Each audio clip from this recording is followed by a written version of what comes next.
अस्सलाम वालेकुम। Welcome to my channel voice over by Amna Shah. आइए मिर्ज़ा अमजद बेग की एक और सनसनीखेज तफ्तीशी कोर्ट कहानी सुनते हैं। मंगल के रोज़ जो शख्स सबसे पहले मेरे चैम्बर में दाखिल हुआ उसने नहायत ही सादा मगर साफ सुथरा लिबास ज़ेबतन कर रखा था जो इसकी नफासत को ज़ाहिर करता था। लिबास सस्ता हो या बेशकीमत इससे कोई फ़र्क नहीं पड़ता, इसकी तराश खराश पाकीज़गी और पहनने का सलीका सबसे ज़्यादा अहमियत रखता है और ये तमाम खुसूसियात आने वाले की शख्सियत में नज़र आ रही थीं। मैंने पेशेवराना मुस्कुराहट के साथ उसका इस्तकबाल किया और बैठने के लिए कहा।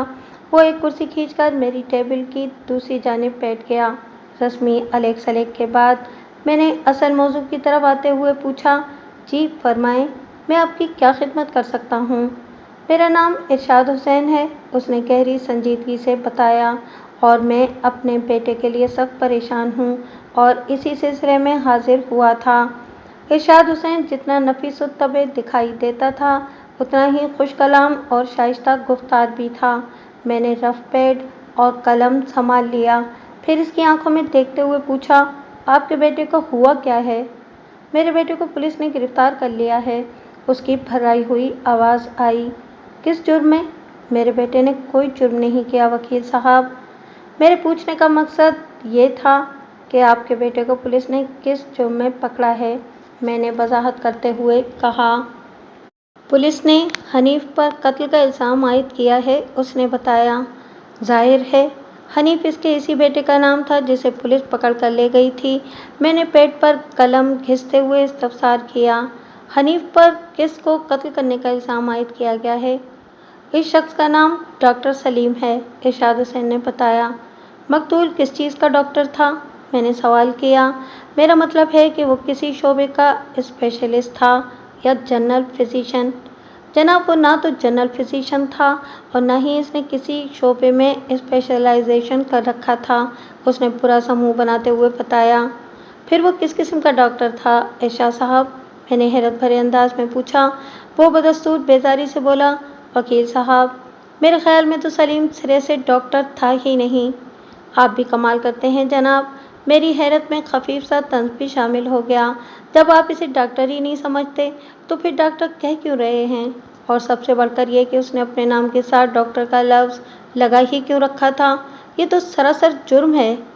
बेशक ये जुर्म है, बल्कि डॉक्टर सलीम के केस में तो ये जुर्म ही था क्योंकि वो अब बाकी नहीं रहा।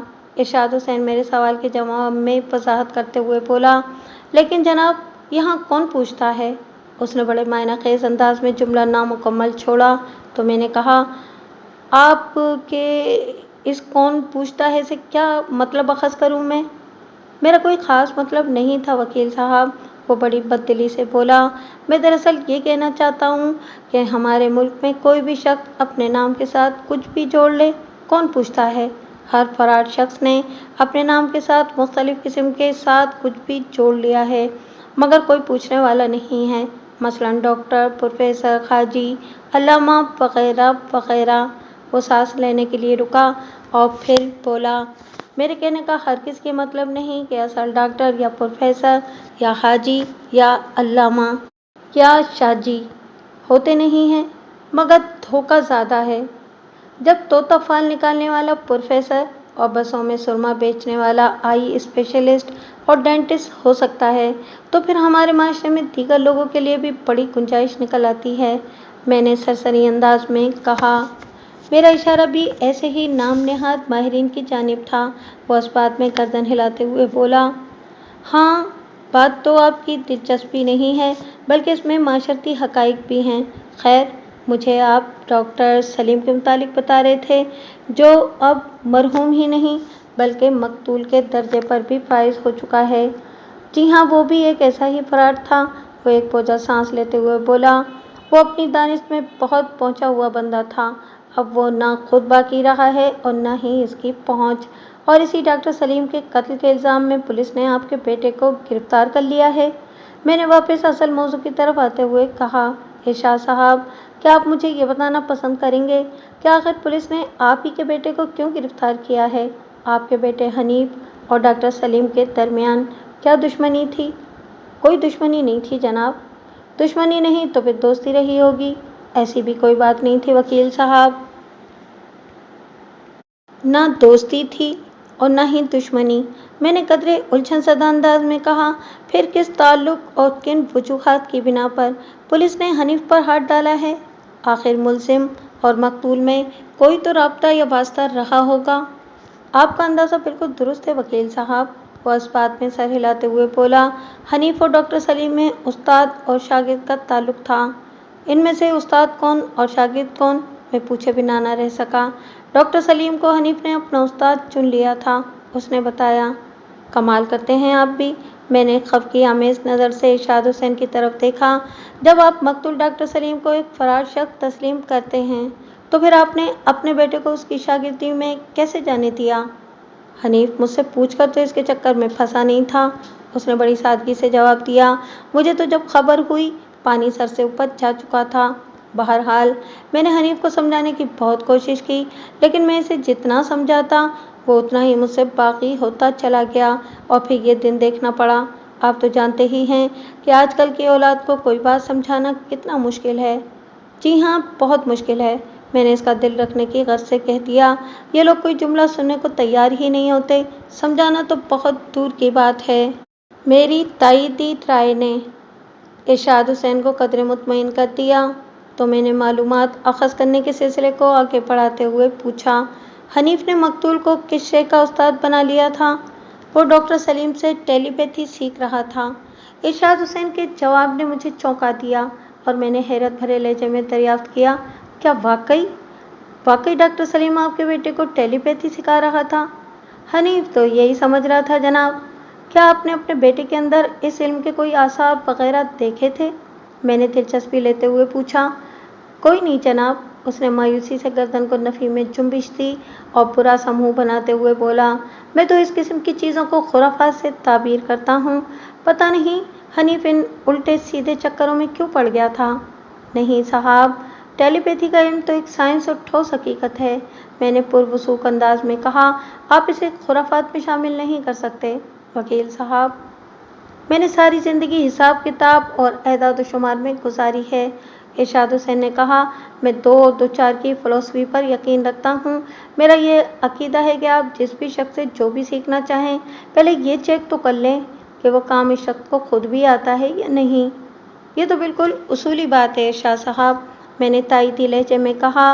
अगर मैंने कानून नहीं पढ़ रखा और वकालत के पेशे में मेरा तजुर्बा नहीं है तो फिर आप मुझे वकील कहकर और वकील करके अपना ही नुकसान करेंगे। मैं भी तो यही कहना चाह रहा हूँ वकील साहब, वो ठहरे हुए लहजे में बोला। सलीम को कुछ भी नहीं आता था और वो माहिर बना बैठा था टेलीपैथी, हिप्नोटिज्म, मुस्मरिज्म और जाने कौन कौन से उलूम का। उसने 2 सेकंड का तवक्कुफ करके फिर कहा, मेरी निगाह में डॉक्टर सलीम एक नंबर का फ्रॉड और धोखेबाज शख्स था। पता नहीं किसके दुखे हुए दिल की आह उसे खा गई।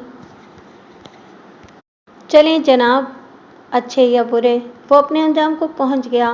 मैंने वापस असल मौजू की तरफ आते हुए कहा, ये बताएं कि पुलिस ने हनीफ को कितने बजे और कहां से गिरफ्तार किया था? ठीक 8 बजे रात, उसने जवाब दिया। इस वक्त वो घर पर मौजूद था, बल्कि चंद मिनट पहले ही वो घर पहुंचा था। ये कब की बात है? इसी दिन जब डॉक्टर सलीम का कत्ल किया गया था।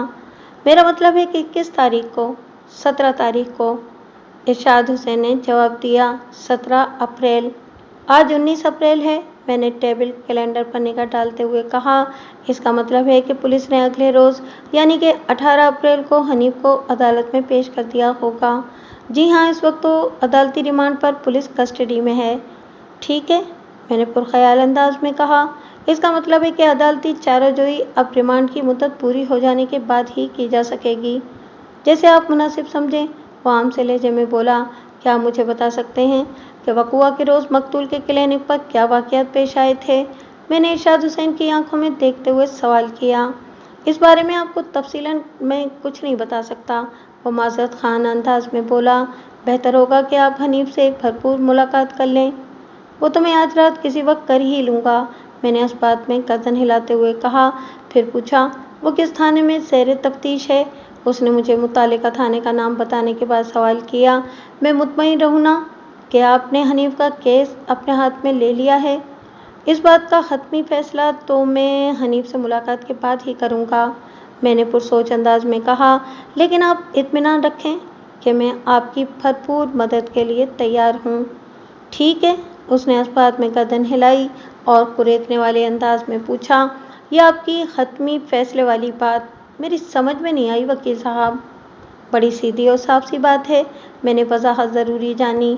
عدالت تو کسی کیس کا فیصلہ اس کیس کے اختتامی مراحل میں تمام تر ثبوت، شواہد، گواہان کے بیانات اور دونوں جانب کے وکلاء کے دلائل کی روشنی میں کرتی ہے، لیکن میں نے لمحاتی توقف کر کے گہری نظر سے ارشاد حسین کی آنکھوں میں دیکھا اور اپنی پوری بات کرتے ہوئے کہا، لیکن میں کسی کیس کو لینے یا نہ لینے کا فیصلہ ملزم سے ایک بھرپور ملاقات کے بعد کرتا ہوں۔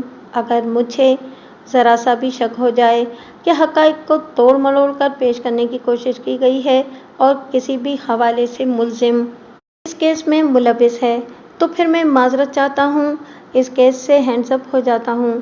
یہ آپ کا بہت ہی زبردست اصول ہے، وہ تعریفی نظر سے میری جانب دیکھتے ہوئے بولا، انشاءاللہ حنیف سے ملاقات کے بعد آپ کو کسی قسم کا شک نہیں گزرے گا۔ پھر تو بہت اچھی بات ہے، میں نے اطمینان بھرے انداز میں کہا۔ اس کے بعد ارشاد حسین نے مجھ سے میری فیس کے بارے میں استفسار کیا۔ میں نے اسے اپنی فیس بتا دی اور اس پر یہ بھی واضح کر دیا کہ میں فیس ایڈوانس میں وصول کرتا ہوں۔ اس نے فوراً میری مطلوبہ فیس ادا کر دی۔ میں نے فیس کی وصولی کی رسید اس کی جانب بڑھاتے ہوئے کہا، یہ رقم ایک امانت کی طرح میرے پاس ہے، اگر خدا نخواستہ میں آپ کے صاحبزادے کے کیس میں ہاتھ نہ ڈالا تو کل اسی وقت آپ میرے دفتر آ کر اپنی امانت لے جائیے گا، اور اگر آپ نے یہ کیس لینے کا فیصلہ کر لیا تو پھر مجھے کیا کرنا ہوگا؟ وہ سوالیہ انداز میں تکنے لگا۔ اس صورت میں بھی آپ کو میرے دفتر تو آنا ہی ہوگا، میں نے ٹھوس انداز میں کہا، تاکہ اس کیس کے حوالے سے آئندہ کے لیے منصوبہ بندی کی جا سکے۔ ٹھیک ہے، وہ اطمینان بھرے انداز میں بولا، تو پھر مجھے اجازت دیں، اور میں نے اسے رخصت کی اجازت دے دی۔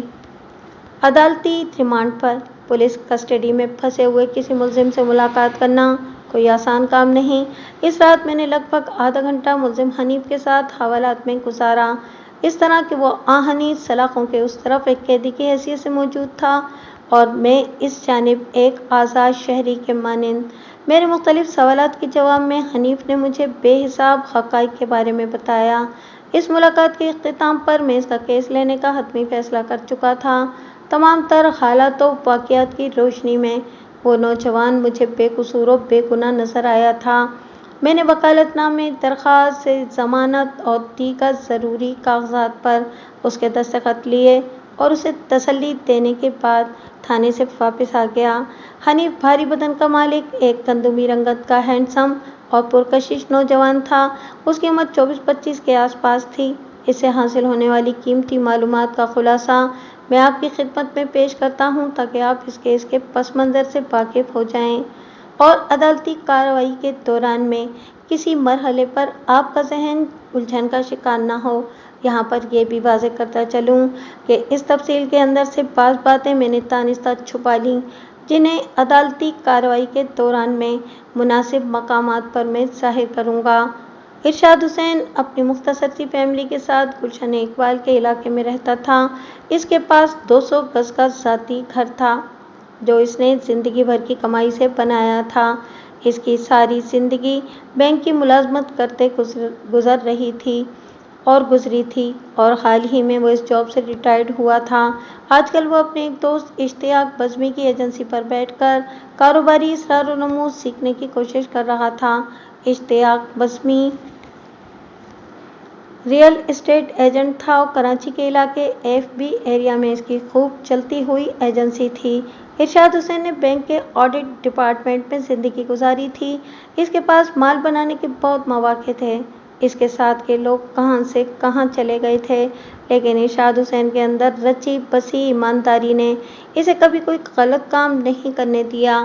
جب ہی وہ زندگی بھر کی جمع پونجی سے ایک مکان ہی بنا سکا تھا، बसूरत दीगर अगर वो चाहता तो किसी भी पोश इलाके में आलीशान बंगला बनाना कुछ मुश्किल न था।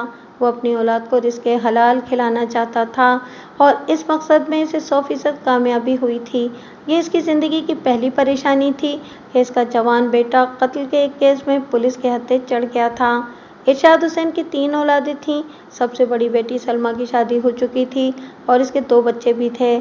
सलमा की शादी एक बैंकर फैज़ान से हुई थी और वो अपने घर में खुश थी। सलमा से छोटे 2 लड़के थे, हनीफ और इमरान। हनीफ की उम्र 24-25 साल के दरमियान थी और इमरान इससे 4 साल छोटा था।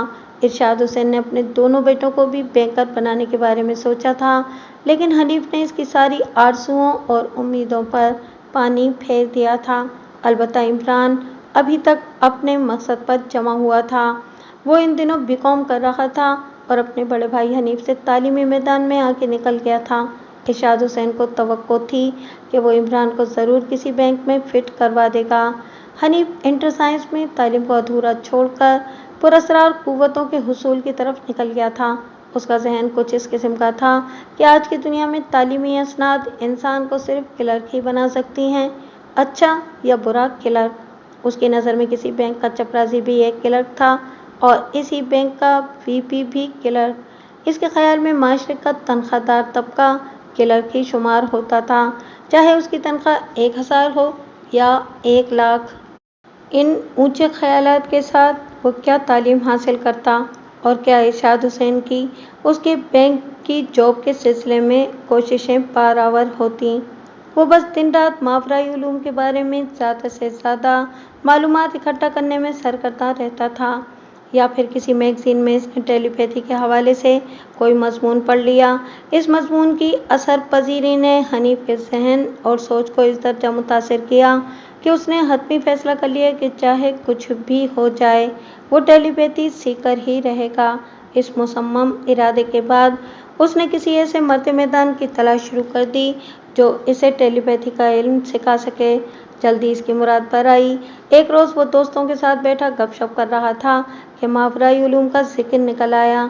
फिर इन उलूम के माहिरीन के मुतालिक बातें होने लगीं। हनीफ इन दिनों चूँकि टेलीपैथी सीखने के जुनून में मुब्तला था, लिहाजा इलियास की बात ने इसे अपनी जानिब मुतवज्जा कर लिया। यार, सुनने में आया है कि उधर नॉर्थ में कोई साहब बहुत पहुँचे हुए हैं, इलियास ने गहरी संजीदगी से कहा। इनके पास ऐसे उलूम का ख़जाना है। हनीफ, शेख अहमद, इलियास और मुख्तार अक्सर रात में मंसूर नामी इस होटल में आ बैठते थे। मज़कूरा होटल के मालिक का नाम मंसूर हुसैन था, जो काफ़ी अरसे पहले इस दारे फ़ानी से कूच कर गया था। ये अपने इलाके का एक खुश ज़ायका होटल समझा जाता था, जो लगभग 24 घंटे खुला रहता था।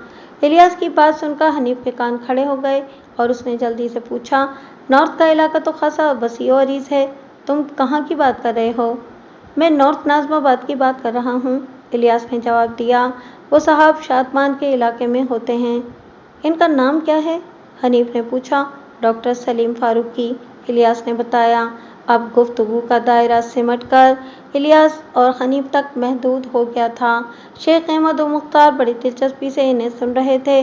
हनीफ ने सवाल किया, यार इलियास, क्या तुम मुझे डॉक्टर साहब का एड्रेस बता सकते हो? मुझे उनसे किसी सिलसिले में मालूमात हासिल करना है। हनीफ ने दानिस्ता ये बात ज़ाहिर नहीं की थी कि वो टेलीपैथी का इल्म सीखने का इरादा रखता था। इसकी आंखों से टपकती तशवीश और तजस्सुस ने इलियास को बता दिया कि मामला गड़बड़ है, लेकिन गड़बड़ कहाँ वाक़ है, इस बात का इसे अंदाज़ा न हो सका। वह हनीफ के चेहरे पर निगाह जमाते हुए बोला, किस सिलसिले में? उसके इस्तफसार में बड़ी मायना खेज़ी थी। बस है कोई सिलसिला, हनीफ ने टालने वाले अंदाज में कहा। बताना नहीं चाह रहे हो ना? इलियास के लबों पर शिकायत उभर आई। दोस्तों से छुपाओगे यार? किसी लड़की वड़की का चक्कर है तो बता दो। डॉक्टर साहब बड़ा मुजर्रिब तावीज़ भी देते हैं ऐसे मामलात के लिए। मेरा ऐसा कोई चक्कर नहीं है जो तुम दोस्तों से पोशीदा हो, हनीफ ने खफगी आमेज़ अंदाज में कहा। हमारे एक दूर के रिश्तेदार हैं, वो एक तवील अरसे से बीमार चले आ रहे हैं। मैं इनके हवाले से डॉक्टर साहब से मशवरा करना चाह रहा था। अगर मेरी बात का यकीन आ जाए तो मुझे डॉक्टर साहब का एड्रेस बता देना, वरना तुम्हारी मर्ज़ी। हनीफ ने अब भी असल बात नहीं बताई थी।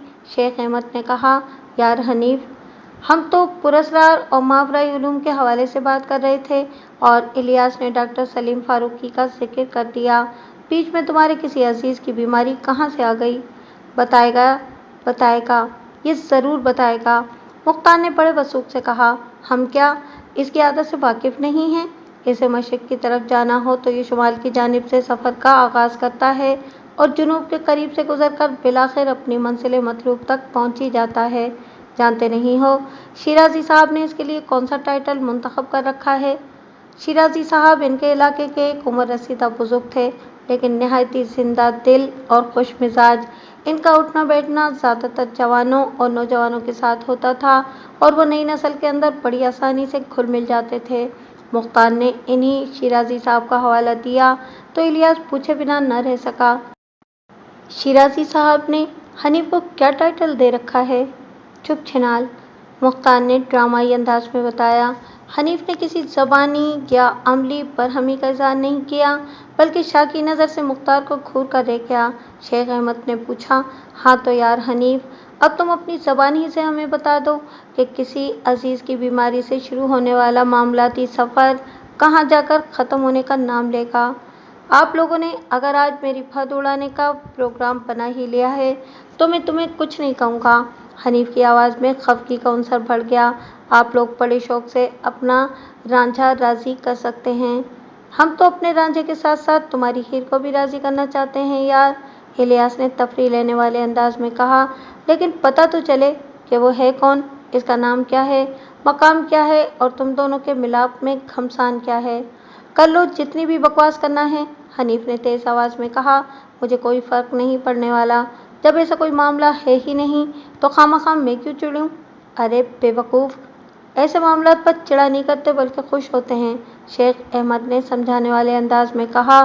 تم اس دنیا کی ساری لڑکیوں کو مجھ سے منسوب کر کے دن بھر ادھر ادھر کی باتیں کرتے رہو، میں تمہارا شکر گزار رہوں گا اور تمہیں اپنی جیب سے مرغی فرائی کھلاؤں گا، دودھ پتی اس کے علاوہ ہے۔ حنیف ایک دم سنجیدہ ہوتے ہوئے بولا، اپنی بات سے پھرو گے تو نہیں؟ شیخ احمد یہی سمجھا کہ حنیف کا اشارہ مرغی فرائی اور دودھ پتی کی جانب ہے۔ وہ بڑی کشادہ دلی سے بولا، زبان سے جو کہہ دیا سو کہہ دیا یار، میں اپنی بات سے نہیں پھروں گا، یہ دونوں گواہ بھی ہیں، اور اگر پھر بھی تمہیں میرا یقین نہ آئے تو میں تمہاری ضمانت کے بل کی رقم نکال کر ابھی میز پر رکھ دیتا ہوں۔ ہاں ٹھیک ہے، یہ بھی کر دیکھو، حنیف نے معنی خیز انداز میں کہا۔ شیخ احمد نے بڑے جوش سے پتلون کی ہپ پاکٹ میں سے بٹوا نکالا اور پھر اس بٹوے میں سے 50 روپے کا ایک نوٹ برآمد کر کے میز پر دے مارا، جیسے تاش کے کھیل میں ترپ کا پتا دوسرے پتوں کے اوپر پٹکا جاتا ہے۔ اس کے بعد اس نے بڑے حاتم طائی کے انداز میں کہا، آج سب لوگ میری جیب سے مرغی فرائی کھائیں گے۔ حیران ہونے کی ضرورت نہیں، آج سے 40-45 سال پہلے 50 روپے میں 4 افراد بآسانی مرغی فرائی کھا لیتے تھے اور ان کی چائے یا کولڈ ڈرنک وغیرہ کا بھی آسرا ہو جاتا تھا۔ آج کل 50 روپے میں مرغی کی ایک ٹانگ بھی دستیاب نہیں ہوتی۔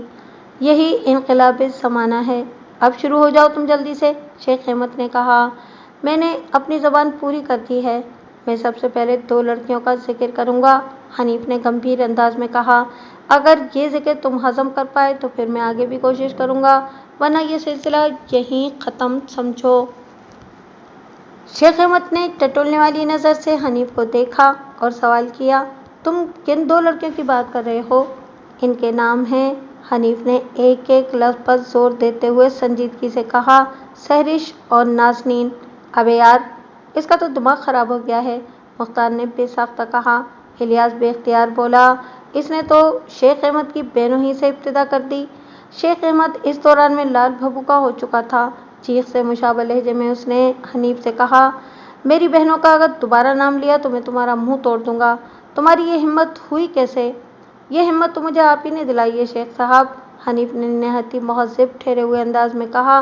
آپ نے ایسی تو کوئی شرط نہیں لگائی تھی کہ آپ کی بہنوں کو ٹچ نہیں کرنا، آپ نے فرمایا تھا کہ اس دنیا کی ساری لڑکیوں کو آپ سے منسوب کر سکتا ہوں۔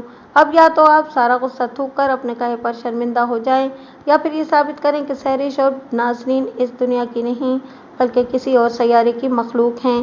وہ بڑے جذباتی انداز میں رکا اور پھر گہری سنجیدگی سے بولا، افسوس کہ ہم دوسری لڑکیوں کا ذکر کرتے ہوئے یہ بھول جاتے ہیں कि वो भी किसी की बहनें या किसी की बेटियां होंगी। हम अपने नफस की तस्कीन और जहन की तफरीह के लिए अपने पसंदीदा ज़ावियों पर इन्हें फिट करके हिस्स उठाने में कोई कबाहत महसूस नहीं करते। और जब कोई दूसरा शख्स हमारी चाल हम पर लौटाकर हमारी बहनों और बेटियों को टारगेट करता है तो हमारे लहू में 1500 सेंटीग्रेड का उबाल आ जाता है। क्यों? आखिर क्यों? क्या हमारा खून सिर्फ अपनी इज्जत के लिए जोश मारता है? दूसरों की इज्जत तफरीह तबे का सामान है बस? मुझे पता नहीं था यार कि तुम्हारे अंदर कोई मौलवी छुपा बैठा है।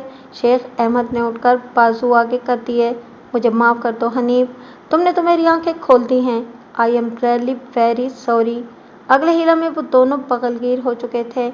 आइंदा 10 मिनट में सब कुछ नॉर्मल हो गया। दोस्तों में रूठना और मान जाना तो लगा ही रहता है। वैसे हनीफ ने जितनी बड़ी हकीकत को शेख अहमद के सामने उजागर किया था, इनमें से किसी को भी इससे इख्तिलाफ नहीं था। मुख्तार ने शेख अहमद की जानिब देखते हुए पूछा, तो फिर इन 50 रुपयों की फ्राई मुर्गी मंगवा ली जाए? मेरी तरफ से पूरी इजाज़त है। वो खिजिल सा होकर बोला, मेरा ख्याल है कि इस सिलसिले में हमें हनीफ का मशवरा मानना चाहिए। इलियास ने तजवीज़ देने वाले अंदाज में कहा, क्योंकि इन 50 रुपयों का फाते तो यही है। सबने इलियास की बात से इत्तफाक किया तो हनीफ सोच में डूबे हुए लहजे में बोला, मेरे ख्याल में मुर्गी ठीक नहीं, वो तो और ब्लड प्रेशर बढ़ाएगी। यहाँ पहले ही खासी गर्मा गर्मी हो चुकी है, लिहाजा इस रकम की हम आइसक्रीम खाएंगे, लेकिन एक शर्त है। हनीफ ने जुमला नामुकम्मल छोड़ा तो इलियास ने फौरन पूछा, कैसी शर्त? मंजूर से उठने से पहले तुम मुझे डॉक्टर सलीम फारूकी का एड्रेस बताओगे। हनीफ ने दो टोक अंदाज में कहा, सच्ची बात तो यह है हनीफ कि मुझे डॉक्टर साहब के क्लिनिक का एड्रेस मालूम नहीं है। इलियास ने गहरी संजीदगी से कहा, मुझसे भी एक दोस्त ने जिक्र किया था, मैं सिर्फ इतना जानता हूँ कि वो शादमान के इलाके में होते हैं। तो ठीक है, फिर तुम अपने इस दोस्त ही से पूछकर बता देना, हनीफ ने कहा। लेकिन यार, मेरे इस काम को याद रखना, तुम बेफिक्र हो जाओ, इलियास ने तसल्ली भरे अंदाज में कहा। और हनीफ वाकई बेफिक्र हो गया। अगले रोज़ इलियास ने हनीफ को अपने साथ ले जाकर इस दोस्त से मिलवा दिया जिसका उसने मंजूर में जिक्र किया था। इस शख्स का नाम तारिक शाह था और वह एफसी एरिया के एक फ्लैट में रिहाइश पसीर था। हनीफ को ये जानकर बड़ी खुशी हुई कि तारिक शाह डॉक्टर सलीम फारूकी के साथ ही होता था, बल्कि क्लिनिक के मामलात में वो डॉक्टर साहब का असिस्टेंट था। तारिक शाह एक गोरा चिट्टा और दरमियाने कद का शख्स था, जिसम माइल बफर भी और चेहरे पर हल्की सी दाढ़ी मूछें। वो अपने सर पर हर वक्त टोपी लगाए रहता था। तारिक शाह ने बड़ी मोहब्बत और इखलास से इनका इस्तकबाल किया। रास्ते में हनीफ ने इलियास को अपने मकसद से तफसीलन आगाह कर दिया था कि डॉक्टर सलीम से मिलने के लिए वो इतना बेताब क्यों है। रस्मी अलेक सलेक के बाद इलियास ने हनीफ का तारुफ कराने के बाद तारिक शाह से कहा, शाह जी, ये मेरा बहुत अच्छा दोस्त है, यह आपके डॉक्टर साहब से टेलीपैथी सीखना चाहता है। बड़ी खुशी से जनाब, तारिक शाह ने दोस्ताना अंदाज में कहा। हम बैठे किस लिए हैं आखिर? वो फिर बराह रास्त हनीफ से मुखातिब होते हुए बोला, आखिर सरकार से मुलाकात के लिए कभी क्लिनिक पर तशरीफ़ लाएं। सरकार से इसकी मुराद यकीनन डॉक्टर सलीम ही से थी। हनीफ ने अकीदत भरे अंदाज में कहा, आप मुझे क्लिनिक की लोकेशन बता दें, मैं हाजिर हो जाऊंगा। तारिक शाह ने नहायत सहल अंदाज में इसे फारूकी क्लिनिक की लोकेशन समझा दी तो हनीफ ने गर्दन हिलाई और पूछा, क्लिनिक की कोई मखसूस टाइमिंग है या? बिल्कुल टाइमिंग है भाई, तारिक शाह उसकी बात मुकम्मल होने से पहले ही बोल उठा। दिन में 11-12 से लेकर 4 बजे तक और शाम में 5 बजे से लेकर रात 10 बजे तक क्लिनिक खुला रहता है। इन औकात में आप किसी वक्त भी आ सकते हैं। क्या इस दौरान में तमाम वक्त डॉक्टर साहब क्लिनिक पर मौजूद रहते हैं? हनीफ ने अपनी तसल्ली के लिए पूछ लिया। दरअसल मैं ऐसे वक्त में डॉक्टर साहब से मिलना चाहता हूँ जब ज़रा फुर्सत हो, ताकि मैं अपने मामले पर ज़रा तफसीलन इनसे बात कर सकूँ। बस तो फिर आप शाम में ही आएँ तो अच्छा है, तारिक शाह कुछ सोचते हुए बोला। सुबह के वक्त तो ज़्यादा रश औरतों ही का होता है, वो अपने मसाइल सुना कर सरकार का दिमाग खाली कर देती हैं। सरकार 4 बजे से 5 बजे तक आराम फरमाते हैं, 5 बजे फ्रेश होकर दोबारा बैठ जाते हैं और इस वक्त साइलिन का सबसे कम हिजूम होता है। बल्कि मैंने तो देखा है कि 5 और 5:30 के दरमियान तो क्लिनिक खाली ही पड़ा होता है। सरकार होते हैं, मैं होता हूँ या फिर आसिफ, जो क्लिनिक में ऊपरी काम के लिए रखा गया है। क्लाइंट्स वगैरह 6 बजे के बाद ही आना शुरू होते हैं। बस तो जनाब, मैं कल ठीक 5 बजे क्लिनिक पर हाजिर हो रहा हूँ, हनीफ ने वल्वला अंगेज लहजे में कहा। डॉक्टर साहब से मुलाकात कराना आपका काम है। मैं सरकार से आपकी मुलाकात ज़रूर करा दूंगा, तारिक शाह ने यकीनी लहजे में कहा, बल्कि मैं दिन ही में इनसे आपका जिक्र कर दूंगा। ये तो आपका बड़ा एहसान होगा मुझ पर, हनीफ ने ममनूनियत भरे अंदाज में कहा। वो 10-15 मिनट मजीद तारिक शाह के फ्लैट पर रुके, चाय बिस्किट से मैदे को महसूस किया, फिर साहिब खाना से पुरजोश मुसाफा करके वापस आ गए। आइंदा रोज से हनीफ ने फारूकी क्लिनिक पर जाना शुरू कर दिया। डॉक्टर सलीम फारूकी ने पहली ही मुलाकात में इसे सरतापा मुतासिर कर लिया था।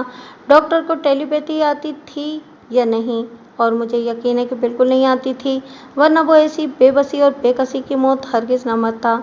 बहरहाल तो मैं आपको बता रहा था कि वो शख्स मुख्तलिफ मावराई उलूम के बारे में गहरी मालूमात ज़रूर रखता था। शऊर, लाशऊर, तहत शऊर, हवासे खमसा, छठी हिस्स, पिचोटरी ग्लैंड, थर्ड आई और दीगर ऐसी ही दर्जन भर दिमागी और नफ्सियाती इस्तिलाहात की मार मार कर डॉक्टर ने हनीफ को अपना मुरीद बना लिया, बल्कि इसके दिमाग में ये ख्याल जागिज़ी कर दिया कि वो इसे बहुत ही अजीज़ रखता है, और इस एहसास ने हनीफ के अंदर इसकी औकात से ज़्यादा हवा भर दी, और वो बाज़ औकात तो दिन में भी सरकार की खिदमत में हाज़िरियाँ देने लगा। हनीफ लगभग 3 माह तक टेलीपैथी सीखने के शौक़ में डॉक्टर सलीम फारूकी के क्लिनिक जाता रहा। टेलीपैथी का तो टे भी उसके दिमाग में नहीं समाया था। अलबत्ता इसने इस दौरान में क्लिनिक पर अजीब अजीब क्लाइंट्स को देखा और इनके मसाइल को सुना था। सबसे ज़्यादा दिलचस्प केस औरतों के होते थे, जिनमें से बेशतर अपने शौहरों को सीधा करने के लिए डॉक्टर से मुख्तलिफ किस्म के तावीज़ात और बंदिशें वगैरह बनवा कर ले जाती थीं। ऐसी अहमक औरतें अगर इसे आधी तवज्जो भी अपने शौहर पर मरकूज़ करती जितनी कि वो डॉक्टर साहब के लिए बचा कर रखती हैं, तो इन्हें किसी तावीज़ या बंदिश की ज़रूरत ही महसूस न होती।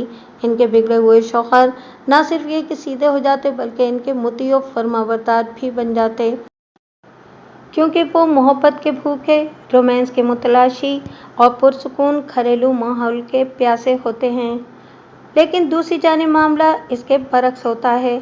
इनके इस हुस्न सलूक की ताप न लाते हुए अगर कोई शौहर घर से बाहर सुख चैन के लिए निगाह दौड़ाने की कोशिश करे, या ऐसी कोशिश के दौरान पकड़ा जाए, तो सबसे पहले तो घर के अंदर एक फसाद असीम बर्पा किया जाता है।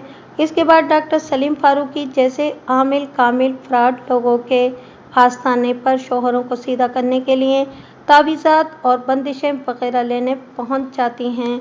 हाँ, तो मैं जिक्र कर रहा था अपने मुवक्किल हनीफ का, कि इस केस के मुल्ज़िम हनीफ को टेलीपैथी सीखने की कस से डॉक्टर सलीम फारूकी के क्लिनिक पर जाते हुए लगभग 3 माह हुए थे कि एक रोज़ इसे इसी डॉक्टर सलीम के कत्ल के इल्ज़ाम में पुलिस ने गिरफ्तार कर लिया था।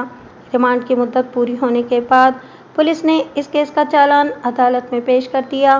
मैंने अपने वकालतनामे के साथ ही मुल्ज़िम की दरख्वास्त ज़मानत भी दायर कर दी और अपने मुवक्किल की ज़मानत के लिए दलाइल देना शुरू कर दिए। कत्ल के मुल्ज़िम की ज़मानत बहुत मुश्किल से होती है, बल्कि ये काम नामुमकिन की हुदूद को छूता हुआ महसूस होता है। मैं ये कहने में कोई आर महसूस नहीं करूँगा कि मैं अपने मुवक्किल की ज़मानत करवाने में कतई नाकाम रहा था। पुलिस ने अपनी तफ्तीश की रोशनी में मेरे मुवक्किल को डॉक्टर सलीम फारूकी का कातिल नामज़द किया था, और इसी रिपोर्ट को इस्तिग़ासा कहा जाता है। ये रिपोर्ट कई सफ़हात पर मुश्तमिल थी, जिसके अहम मंदराजात गाहे बगाहे आपकी नज़रों से गुजरते रहेंगे।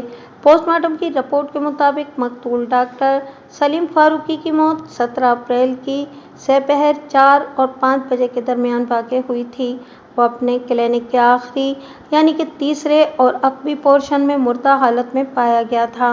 इसकी मौत का सबब एक आहिनी सलाख़ थी, जिसकी ख़तरनाक ज़रब ने मकतूल की खोपड़ी के पिछले हिस्से को बड़ी बेदर्दी से पाश पाश कर दिया था, यानी वो हिस्सा पूरी तरह चटक गया था। इस कारीवार ने इसे मौत की नींद सुला दिया था। रिपोर्ट में बड़े वाज़ेह अल्फाज में ये भी दर्ज था कि मकतूल को हालत नींद में मौत के घाट उतारा गया था। क्लिनिक का वो अक़बी पोर्शन उसने अपने आराम के लिए मख्तस कर रखा था, जहाँ फर्श पर एक गुदाज़ बिस्तर बिछा दिया गया था مقتول کے معمول میں یہ بات شامل تھی کہ وہ روزانہ سپہر میں 4 بجے سے لے کر 5 بجے تک اسی پورشن میں لیٹ کر ایک آرام دہ نیند لیا کرتا تھا، جس کے بعد وہ فریش ہو کر دوبارہ اپنے کلینک پر آ بیٹھتا تھا۔ اس کی بیٹھک کلینک کے دوسرے یعنی کہ وسطی پورشن میں ہوا کرتی تھی، جہاں وہ اپنے پاس آنے والے مصیبت زدہ لوگوں کے مسائل سنتا تھا اور ان کے مسائل کے لیے مختلف ماورائی اور غیر ماورائی حل تجویز کیا کرتا تھا، اور ظاہر ہے یہ کام وہ مفت میں یا فی سبیل اللہ کیا کرتا تھا۔ مقتول ڈاکٹر نے اپنی کوئی مخصوص فیس مقرر نہیں کر رکھی تھی۔ اس کے پاس معاشرے کے ہر طبقے سے تعلق رکھنے والے کلائنٹس آیا کرتے تھے، جن میں ایسے بھی ہوتے تھے کہ جنہیں تعویذ کے علاوہ کھانے کے پیسے بھی دینا پڑتے تھے، اور بعض پارٹیاں ایسی بھی تھیں جن سے وہ بندش کرنے یا بندش کاٹنے کی مد میں ہزاروں وصول کر لیا کرتا تھا۔ اس نے حصہ بقدر جثہ کے مستحق ایک ایسی نادیدہ چھری ہاتھ میں پکڑ لی تھی، یہ موقع محل دیکھ کر کلائنٹس کو کاٹتی تھی، اور وہ ہر صورت میں فائدے ہی میں رہتا تھا۔ وہ جن سے رقم وصول نہیں کرتا تھا، ان سے کچھ اور وصول کر لیا کرتا تھا، اور یہ کچھ اور فرد بفرد بدلتا رہتا تھا۔ اس معاملے میں وہ مرد اور عورت میں تمیز کرنا خوب جانتا تھا۔ مقتول کے کلینک کا پہلا یعنی کہ ابتدائی پورشن ریسیپشن کی حیثیت کا حامل تھا، جہاں مقتول ڈاکٹر کا اسسٹنٹ طارق شاہ برائے زمان ہوا کرتا تھا۔ طارق شاہ کی مخصوص نشست کے علاوہ سائلین کے لیے 2-3 صوفے ڈال دیے گئے تھے، جہاں بیٹھ کر وہ اپنی باری کا انتظار کرتے رہتے تھے۔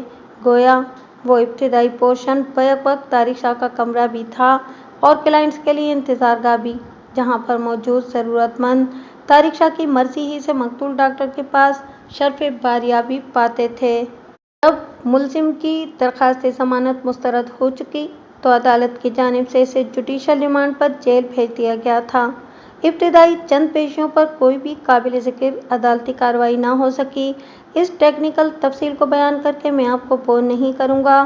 لگ بھگ 2 ماہ کے بعد عدالت کی باقاعدہ کارروائی کا آغاز ہوا۔ اس دوران میں مختلف پہلوؤں سے ڈھیروں اہم نکات جمع کرنے میں کامیاب ہو چکا تھا۔ گویا میں اس کیس سے نمٹنے کے لیے ذہنی طور پر تیار ہو چکا تھا۔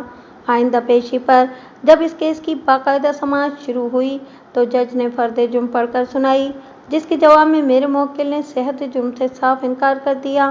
اس کے بعد ملزم کا حلفیہ بیان ریکارڈ کیا گیا۔ ملزم نے معزز عدالت کے سامنے کم و بیش وہی بیان دیا تھا جو وہ اس سے پہلے پولیس کو دے چکا تھا۔ وکیل استغاثہ نے جج کی اجازت کے بعد ملزم پر کڑی جرح کی، لیکن ملزم میری ہدایات کی روشنی میں بڑی ثابت قدمی سے وکیل مخالف کی جرح کے سامنے ڈٹا رہا۔ اپنی باری پر میں ایکیوز باکس کے قریب چلا گیا، پھر ملزم کی آنکھوں میں دیکھتے ہوئے سوال کیا، کیا یہ سچ ہے کہ تم مقتول کے کلینک پر اکثر جایا کرتے تھے؟ جی ہاں، یہ بات سچ ہے، اس نے مختصر سا جواب دیا۔ یہ سلسلہ کب سے جاری تھا؟ لگ بھگ 3 ماہ سے۔ تمہارا مطلب ہے؟ میں نے تصدیق طلب لہجے میں پوچھا۔ مقتول کی بھیانک موت سے 3 ماہ پہلے سے؟ جی ہاں، میرا یہی مطلب تھا۔ کیا تم پر کوئی جن وغیرہ آتا تھا یا کسی بندش کو کٹوانے تم مقتول کے کلینک پر جایا کرتے تھے؟ میں نے اپنی جرح میں تیزی لاتے ہوئے استفسار کیا۔ سنا ہے کہ مقتول بہت ہی بری طرح پہنچا ہوا ماہر عامل تھا۔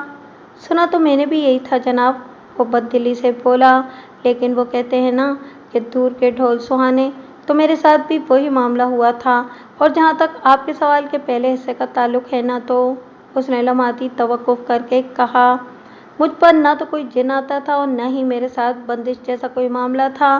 جن اس لیے نہیں آ سکتا تھا کہ میں کوئی حسین و جمیل دوشیزہ نہیں تھا، اور بندش کا سوال اس لیے پیدا نہیں ہوتا تھا کہ دور دور تک میرا کوئی دشمن نہیں تھا۔ تم مقتول ڈاکٹر کے ساتھ رہ کر کافی ٹیکنیکل ہو گئے ہو، میں نے سرسری انداز میں کہا۔ پھر پوچھا، جب تمہارے ساتھ کوئی عارضہ نہیں تھا تو پھر تم مقتول کے کلینک پر کیوں جایا کرتے تھے؟ ٹیلی پیتھی سیکھنے۔ اوہ، ٹیلی پیتھی! میں نے چونکنے کی اداکاری کی۔ کیا تمہیں معلوم بھی ہے کہ یہ ٹیلی پیتھی کیا بلا ہوتی ہے؟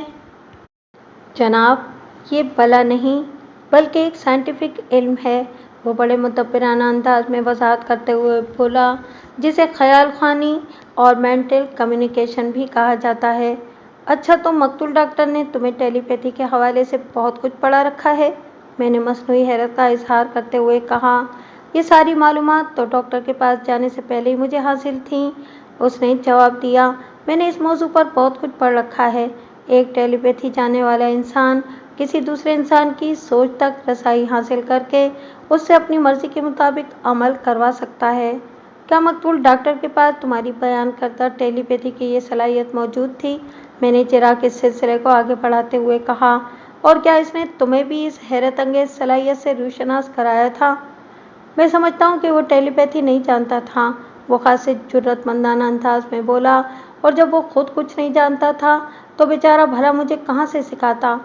इसके बावजूद भी तुमने उसके पास टेलीपैथी या थॉट रीडिंग सीखने के लिए लगभग 3 माह तक जाते रहे। मुझे ये एहसास बहुत बाद में हुआ था कि डॉक्टर सलीम इस मामले में अमली तौर पर बिल्कुल कोरा है। वो बुरा सा मुंह बनाते हुए बोला। वो मुझे उल्लू बनाने के लिए मोमबत्ती और आईने की मुख्तलिफ मशकें बताता रहता था। कभी मैं रात में शमा बीनी कर रहा होता और कभी आईने में अपने अक्स को घूरा करता। जब मुझे महसूस हुआ कि मैं डॉक्टर के पास हाजिरियाँ लगाकर महज अपना वक्त बर्बाद कर रहा हूँ तो मैंने इस सिलसिले को तर्क करने का फैसला कर लिया। वकूआ के रोज़ मैं मकतूल को अपने इसी फैसले से आगाह करने गया था कि मुसीबत में फंस गया। तुम वकूआ के रोज़ मकतूल के क्लिनिक पर कितने बजे पहुँचे थे? कमोबेश 5:15 बजे, मुलजिम ने जवाब दिया। क्या तुम हमेशा इसी वक्त वहाँ जाया करते थे? मैं अमूमन 5 और 5:30 के दरमियान वहाँ जाया करता था। वकूआ के रोज़ तुम वहाँ कितनी देर रुके थे? ज़्यादा से ज़्यादा 10 मिनट, यानी कि तुम 5:25 पर क्लिनिक से निकल गए थे। जी हाँ, आपका अंदाज़ा दुरुस्त है। गोया वकूआ के रोज़ तुमने मकतूल को अपने फैसले से आगाह किया था और वहाँ से वापस आ गए थे। मैंने दानिस्ता चंद ज़मीनी हक़ाइक़ की नकाब कुशाई के लिए ये सवाल किया था। तुमने वहाँ ज़्यादा देर रुकने की ज़रूरत महसूस नहीं की थी? जनाब, ये बात तो दुरुस्त है कि मैं वकूआ के रोज़ बमुश्किल 10 मिनट क्लिनिक पर रुका था। वो साफ़गोई का मुज़ाहरा करते हुए बोला। लेकिन इस रोज़ मकतूल से मेरी मुलाकात नहीं हो सकी थी। क्यों? क्या वो अपने क्लिनिक पर मौजूद नहीं था? मौजूद तो था, लेकिन खिलाफ मामूल वो देर तक आराम कमरे में सोता रहा था। उसने जवाब दिया। मैंने इसके उठने का इंतज़ार नहीं किया और वापस आ गया। क्या तुमने क्लिनिक के तीसरे और आखिरी पोर्शन, यानी कि बकौले तुम्हारे आराम कमरे में झाँक कर देखा था कि मकतूल वहाँ सो रहा है? जी नहीं, मैंने अंदर तो नहीं झाँका था। फिर तुम्हें कैसे खबर हुई कि वकूआ के रोज़ मकतूल आराम कमरे में खिलाफ मामूल ज़्यादा देर तक सो रहा था? मैंने कुरैश जारी रखी। ये बात मुझे शाहजी ने बताई थी। शाहजी? मतलब तारिक शाह? जी हाँ, मैं तारिक शाह ही की बात कर रहा हूँ। मुअज़्ज़िज़ अदालत को मुख्तसर अल्फाज में बताओ कि वकूआ के रोज़ जब तुम मकतूल के क्लिनिक पर पहुँचे तो वहाँ 10 मिनट के वक्फे में हालात किस तरतीब से पेश आए थे? मैंने हौसला बढ़ाने वाले अंदाज में कहा। मुख्तसर अल्फाज में हालात बयान करने का ये मतलब हरगिज़ नहीं है कि तुम किसी अहम वाक़ये ही को गोल कर दो। मुअज़्ज़िज़ अदालत छोटी से छोटी हकीकत को भी जानना चाहती है। तुम मेरी बात समझ रहे हो ना? जी, मैं समझ रहा हूँ। वह इस बात में गर्दन हिलाने के बाद वजाहत करते हुए बोला। इस रोज़ मैं 5:15 पर, यानी 5:15 बजे मकतूल के क्लिनिक पर पहुँचा था। मैं पिछले 3 माह से वहाँ जा रहा था। हफ्ते में 2-3 बार तो जाना होता ही था, लिहाजा मैं डॉक्टर सलीम के मामूलात से अच्छी तरह वाकिफ़ हो चुका था। वो रोज़ाना दोपहर 4 बजे से 5 बजे तक आराम करता था, फिर तरोताज़ा होकर दोबारा क्लिनिक करने लगता था। इस हिसाब से इसे क्लिनिक में बैठे होना चाहिए था, लेकिन जब मैं 5:15 बजे वहाँ पहुँचा तो डॉक्टर की सीट खाली थी। सीट खाली थी? मैंने लुक़मा देना ज़रूरी समझा। क्या मतलब? मतलब ये कि वो अपनी कुर्सी पर मौजूद नहीं था। कुर्सी पर नहीं था तो फिर कहाँ था? मैंने पूछा। जनाब, मैं वही तो आपको बताने जा रहा था। वो एक मुज़महिल सी सांस खारिज करते हुए बोला। जब मैंने डॉक्टर सलीम को उसकी सीट पर न पाया तो तारिक शाह से इसके बारे में पूछा। तारिक शाह ने बताया कि डॉक्टर साहब अंदर ही होंगे। मैंने कहा कि अंदर तो मैं देख चुका हूँ, इनकी सीट खाली है। इस पर तारिक शाह बोला, तो फिर वो अभी तक आराम ही कर रहे होंगे। मैंने अपनी घड़ी पर निगाह डाली और कहा, अभी तक वो कैसे सो सकते हैं? वो तो ठीक 5 बजे उठ जाते हैं और इस वक्त तो 5:15 बज रहे हैं। मेरी वजाहत के जवाब में तारिक शाह ने बड़ी अजीब सी बात की। मेरी तरफ देखते हुए सवाल किया, क्या डॉक्टर साहब तुम्हें इस कमरे में कहीं नज़र आ रहे हैं? नहीं, मैंने चारों तरफ देखते हुए कहा। यहाँ तो वो नहीं है और वो अपने क्लिनिक वाले कमरे में भी नहीं है। उसने कहा, ये बात अभी तुमने ही मुझे बताई है ना? हाँ, मैंने इस बात में जवाब दिया। अब बाकी रह जाता है एक ही कमरा, वो ठहरे हुए लहजे में बोला, जहाँ डॉक्टर साहब रोज़ाना आराम किया करते हैं। मैंने इन्हें क्लिनिक से बाहर जाते हुए तो देखा नहीं। जब वो 2 कमरों में नहीं है तो यकीनन वो आराम वाले कमरे में होंगे और आराम कर रहे होंगे। वो लम्हे भर के लिए थमा और फिर बोला, तुम्हें अगर ज़्यादा जल्दी है तो इन्हें सोते से उठा दो या फिर तुम बाद में आ जाना। तीसरी सूरत यह है कि तुम यहाँ बैठकर इनके जागने का इंतज़ार करो। इस रोज़ मेरा अजीब सा मूड हो रहा था। मैं तो सिर्फ डॉक्टर से ही कहने गया था कि अब मैं वहाँ नहीं आया करूँगा। जब वो अभी तक सोया पड़ा था तो फिर मैं वहाँ बैठकर क्या करता। मैंने ये सोचकर वहाँ से वापस ही आ जाने का फैसला किया कि बाद में किसी वक्त फ़ोन करके डॉक्टर को बता दूँगा। तो तुम वक़ुआ के रोज़ 5:15 बजे मकतूल के क्लिनिक पहुँचे थे। मैंने ज़रूरी हक़ाइक़ को ताज़ा करते हुए मुलज़िम से तस्दीक चाही। लगभग 10 मिनट तक तुम क्लिनिक में रुकने के बाद तारिक शाह से बातचीत की और फिर कमोबेश 5:25 पर तुम क्लिनिक से वापस आ गए। मैंने रुककर सांस ली और फिर अपना इस्तफ़सार मुकम्मल करते हुए कहा, इन 10 मिनट के दौरान में तुमने मकतूल की झलक देखी और न ही इसके आराम के कमरे में दाखिल होकर ये मालूम करने की कोशिश की कि वो वहाँ मौजूद भी है या नहीं, और अगर मौजूद है तो वो सो रहा है या जाग रहा है। क्या मैं ठीक कह रहा हूँ? जी हाँ, आप वजह फरमा रहे हैं, उसने इस बात में जवाब दिया। बिल्कुल यही हुआ था जो आपने बयान किया है। वक़ुआ के रोज़ तुम 5:25 पर मकतूल के क्लिनिक से बाहर आ गए थे। मैंने जरा के सिलसिले को समेटते हुए कहा, क्या इसके बाद तुम सीधे घर चले गए थे या कहीं और भी जाना हुआ था? मैं सीधा घर नहीं गया था जनाब, उसने जवाब दिया। मैंने बताया है ना, उस रोज़ मेरी तबीयत कुछ अजीब सी हो रही थी। मैं अपने इलाके गुलशन इकबाल में पहुंचा तो घर के करीबी पार्क में चला गया। वहां अपने ही इलाके के लड़के क्रिकेट खेल रहे थे। मैं भी दिल बहलाने के लिए इनके खेल में शामिल हो गया।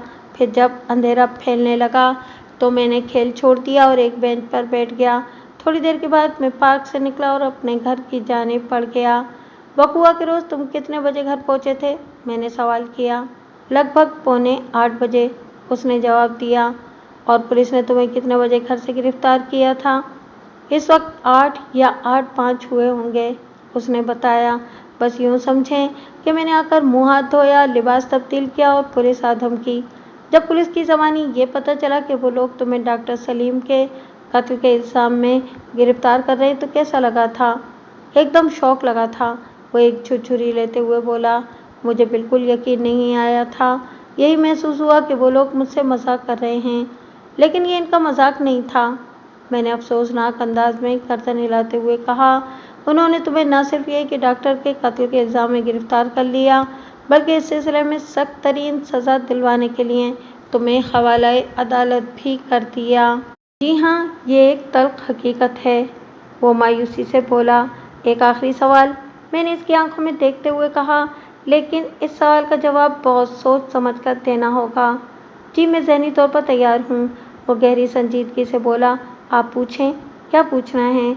मैंने पूछा, क्या तुम मोअज़्ज़िज़ अदालत को बताओगे कि वक़ुआ के रोज़ तुमने दोपहर 4 बजे से लेकर 5 बजे तक का वक्त कहाँ गुजारा था? पोस्टमार्टम की रिपोर्ट के मुताबिक मकतूल सलीम फारूकी की मौत 4 और 5 बजे के दरमियान वाक़ हुई थी। नींद की हालत में इसकी खोपड़ी के अक़बी हिस्से पर आहनी रॉड की तूफ़ानी ज़रब लगाकर इसे मौत की नींद सुला दिया गया था। इस हवाले से मेरा ये सवाल निहायत ही अहमियत का हामिल था। आप इसे हासिल जराबी कह सकते हैं। मुलज़िम ने इस अहम सवाल के जवाब में बताया, जनाब, इस रोज़ मैं कोई 3:15 बजे घर से निकला था। बाहर आया तो शेख अहमद से मुलाकात हो गई और हम मंजूर पर चाय पीने बैठ गए। हमारे दरमियान गपशप भी होती रही और हम चाय वगैरह भी नोश करते रहे। इलियास की ज़बानी मुख्तार और शेख अहमद को भी खबर हो गई थी कि मैं आजकल टेलीपैथी सीखने डॉक्टर सलीम फारूकी के क्लिनिक पर जाया करता हूँ। शेख अहमद ने इसी हवाले से पूछ लिया, और सुनाओ यार, तुम्हारा वो टेलीपैथी वाला मामला कहाँ तक पहुँचा? बस यूँ समझो कि बीच में लटका हुआ है, मैंने बददिली से बताया। क्या मतलब है तुम्हारा? शेख अहमद ने पूछा। मतलब ये कि यार कुछ हो ही नहीं रहा। मैंने तो तुम्हें शुरू ही में कह दिया था कि इस चीज़ के पीछे मत भागो जिसका कोई वजूद ही नहीं। शेख अहमद ने कहा, ये सब किस्से कहानियों की बातें हैं मेरी जान। नहीं यार, मैंने बड़े वसूख से कहा, टेलीपैथी किस्से कहानियों की बात नहीं, ये एक बाकायदा और मुस्तनद इल्म है, एक साइंस है। अगर ये एक साइंस है तो फिर इसके मुरवजा उसूल और कायदे भी होंगे। वो कदरे सख्त लहजे में बोला, जो भी शख्स साइंस के कायदे, कानून और उसूलों को अपनाता है वो साइंस की रूह को पा लेता है। फिर टेलीपैथी के सिलसिले में तुम पिछले 3 माह से झक क्यों मार रहे हो? मैं समझता हूँ कि इसमें बेचारी टेलीपैथी की कोई कसूर नहीं है। मैंने साफ गोई का मुजाहरा करते हुए कहा, मेरे उस्ताद ही में सैकड़ों आँचों की कमी है। तो ऐसे उस्ताद को तुम चूल्हे में क्यों नहीं डाल देते जहाँ वो अपनी आँचों की कमी पूरी करके कुंदन बन जाए? शेख अहमद ने तंजिया लहजे में कहा, जान छुड़ाओ यार, तुम किन चक्करों में पड़ गए हो? आज मैं जान छुड़ाने ही तो जा रहा हूँ, मैंने बलबला अंगेज अंदाज में कहा। मैं डॉक्टर सलीम को साफ साफ बता दूंगा कि अब मैं इसके पास नहीं आया करूँगा। शाबाश। शेख अहमद ने सताइशी नज़र से मुझे देखा। ये तुम एक नेक काम करने जा रहे हो, मेरी दुआएं तुम्हारे साथ हैं। मैं थोड़ी देर मज़ीद शेख अहमद के साथ बैठा और फिर बस पर सवार होकर डॉक्टर से मिलने इसके क्लिनिक की जानिब चल पड़ा था। क्या तुम मुझे बता सकते हो कि वकुआ के रोज़ दोपहर में तुम मंजूर से कितने बजे उठे थे? मैंने अपनी जिरा को वाइंड अप करते हुए पूछा। इस वक्त 4:45 हुए थे। तो गोया इस रोज़ दोपहर 3:30 से लेकर 4:45 तक मंजूर ही में बैठे चाय पीते और गपशप करते रहे थे। मैंने एक एक लफ्ज़ पर जोर देते हुए कहा, जी हाँ, यही हकीकत है। और शेख अहमद इस हकीकत का चश्मदीद गवाह है। जी बिल्कुल, मैं इसी के साथ तो मंसूर में बैठा हुआ था। क्या तुम्हारा दोस्त शेख अहमद इस अमर की गवाही देने के लिए अदालत में हाजिर हो सकता है कि बकुआ के रोज़ दोपहर 3:30 बजे से लेकर 4:45 बजे तक तुम उसके साथ बैठे मंसूर में गपशप कर रहे थे? मैंने ठहरे हुए लहजे में इस्तफसार किया। और तुमने उसके सामने इन ख्यालात का भी इज़हार किया था कि आज तुम आखिरी मर्तबा मकतूल डॉक्टर के क्लिनिक पर जा रहे हो? जी हाँ, 100%। वो बड़े एतमाद से बोला। शेख अहमद इस हकीकत को बयान करने ज़रूर अदालत में हाजिर हो सकता है। मैंने फातिहाना नज़र से वकील इस्तगासा की जानिब देखा, फिर रुए सुखन जज की तरफ फेर कर ठहरे हुए लहजे में कहा, मुझे और कुछ नहीं पूछना जनाब अली। अदालत का मुकर्ररा वक्त ख़त्म होने में चंद मिनट ही बाकी रह गए थे।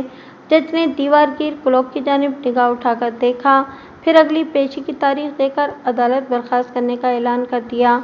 आइंदा पेशी 15 रोज़ बाद थी। एक बात का जिक्र करना मैं भूल गया था कि इस तगाज़ा की जानिब से लगभग निस्फ दर्जन गवाहों की फहरिस्त दायर की गई थी, लेकिन मैं यहाँ पर सिर्फ अहम गवाहों की गवाही और इन पर होने वाली जिरा का ही जिक्र करूँगा। मैंने पिछली पेशी पर बड़े मुफस्सिल अंदाज में अपने मौकिल की पोजीशन साफ करने की कोशिश की थी।